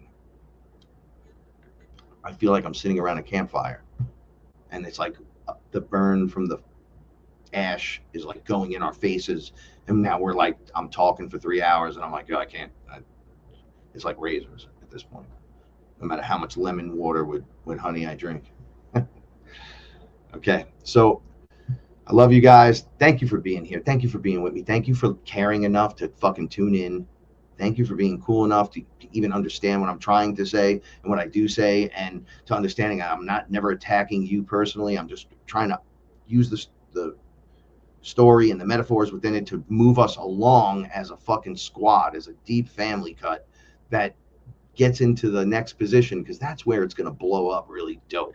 That's when it's going to get really fun. But you got to also have fun now too, right? So we have to save ourselves. And by doing that, the path of the optimum timeline is, you ask, I want the optimum timeline for myself. You do it in your way. What's the best one for me? Obviously, I don't want the bad one. Well, this is the one you got to be on if you want X, Y, and Z. All right, let's go there. What does it take? When there's a frequency shift, let's do it. Okay, well, you're going to have to exercise a little bit, drink a little more water, be a little more nice to yourself, pay a little more attention to the things around you, and you'll see it opening up. And then like a flower, these things open. And in those details and all that other shit, you begin to open. And you're like, wow, I was never aware. It was right there the whole time. And it's always been you, too. That's the other secret. It's always been you, baby. You're number one. And I love you. So just thank you. Now go out and do your fucking job. You're fired. And by fired, I mean 250,000 years repeating in another cycle somewhere else. So let's just graduate. And besides, this is our place. It belongs to us. We're ambassadors for Mother. Mother's like, could we do what we're here to do, or are we going to play games still? I asked them if I could take my Galactus and my Sentinel, my Juggernaut and my X-Men and my PlayStation and my phone into 5D. And they said, yeah, whether you use them or feel stupid because you brought them, that's on you. I go, what do you mean? Galactus is awesome. They're like, listen, you go in a room in the next level up in tech and everything. You're just going to have a room that you walk into, and you're going to say on, it's going to turn on, and you're going to go Galactus, and he's going to show up. He's not going to be over there on like a toy. He's going to fucking show up. He's going to be just as big as you want him to be. And then anything you want to play out can play out. You can have any character. You can be a character. You can be your own character. You can do whatever the fuck you want. So it's going to be kind of obsolete, other than wall hangings and looking at it going, yeah, that's cute, but we don't really fuck with that here anymore. I'm like, okay, let's do it. I'm still bringing Galactus. Fuck that shit. Just remember, you can still bring it. Just don't be attached to it like it controls you. I control you. You don't control me. Big difference, right? We get these things down, man. This internal structure built so strong. I never thought there'd be a day where beings with telepathic abilities would try to insert themselves in my mind, and I'd knock the shit out of 3 of them at once. And I'm like, these guys are physical flesh and blood, cone head looking motherfuckers, and took them right out of the game. You're done. You're out of here. Anything that you thought you were going to do, you'll never do that again. They were fucking frightened to the core. I was like, transmute their demons and leave them stunned on the floor. Like, they'll be fine. They'll walk it off in a couple of days. Fuck them. They shouldn't have been doing that anyway. What are you doing that to fucking people for? No one's aware that you're doing that. And you're doing that, you sneaky little prick. That's why you need your awareness and your discernment. Everyone needs it, because you'll be surprised at the bullshit that goes on. Okay, that's enough for today. I love you so much. Happy Saturn's Day. Stay fearless, and remember, everyone, the universe rewards bravery. Check out the website, wearefearless.com. Yo, Sons of the Sun, we're about to drop multiple songs in a row. that are fucking awesome. They're just fucking awesome. And then the next 6 that we're doing are completely different, then they're fucking awesome. So check it out. Sons of the Sun. We're everywhere. Love you guys so much. If you have questions, comments, you know where to find me. I'll be in Dimension 3. Yeah. Peace.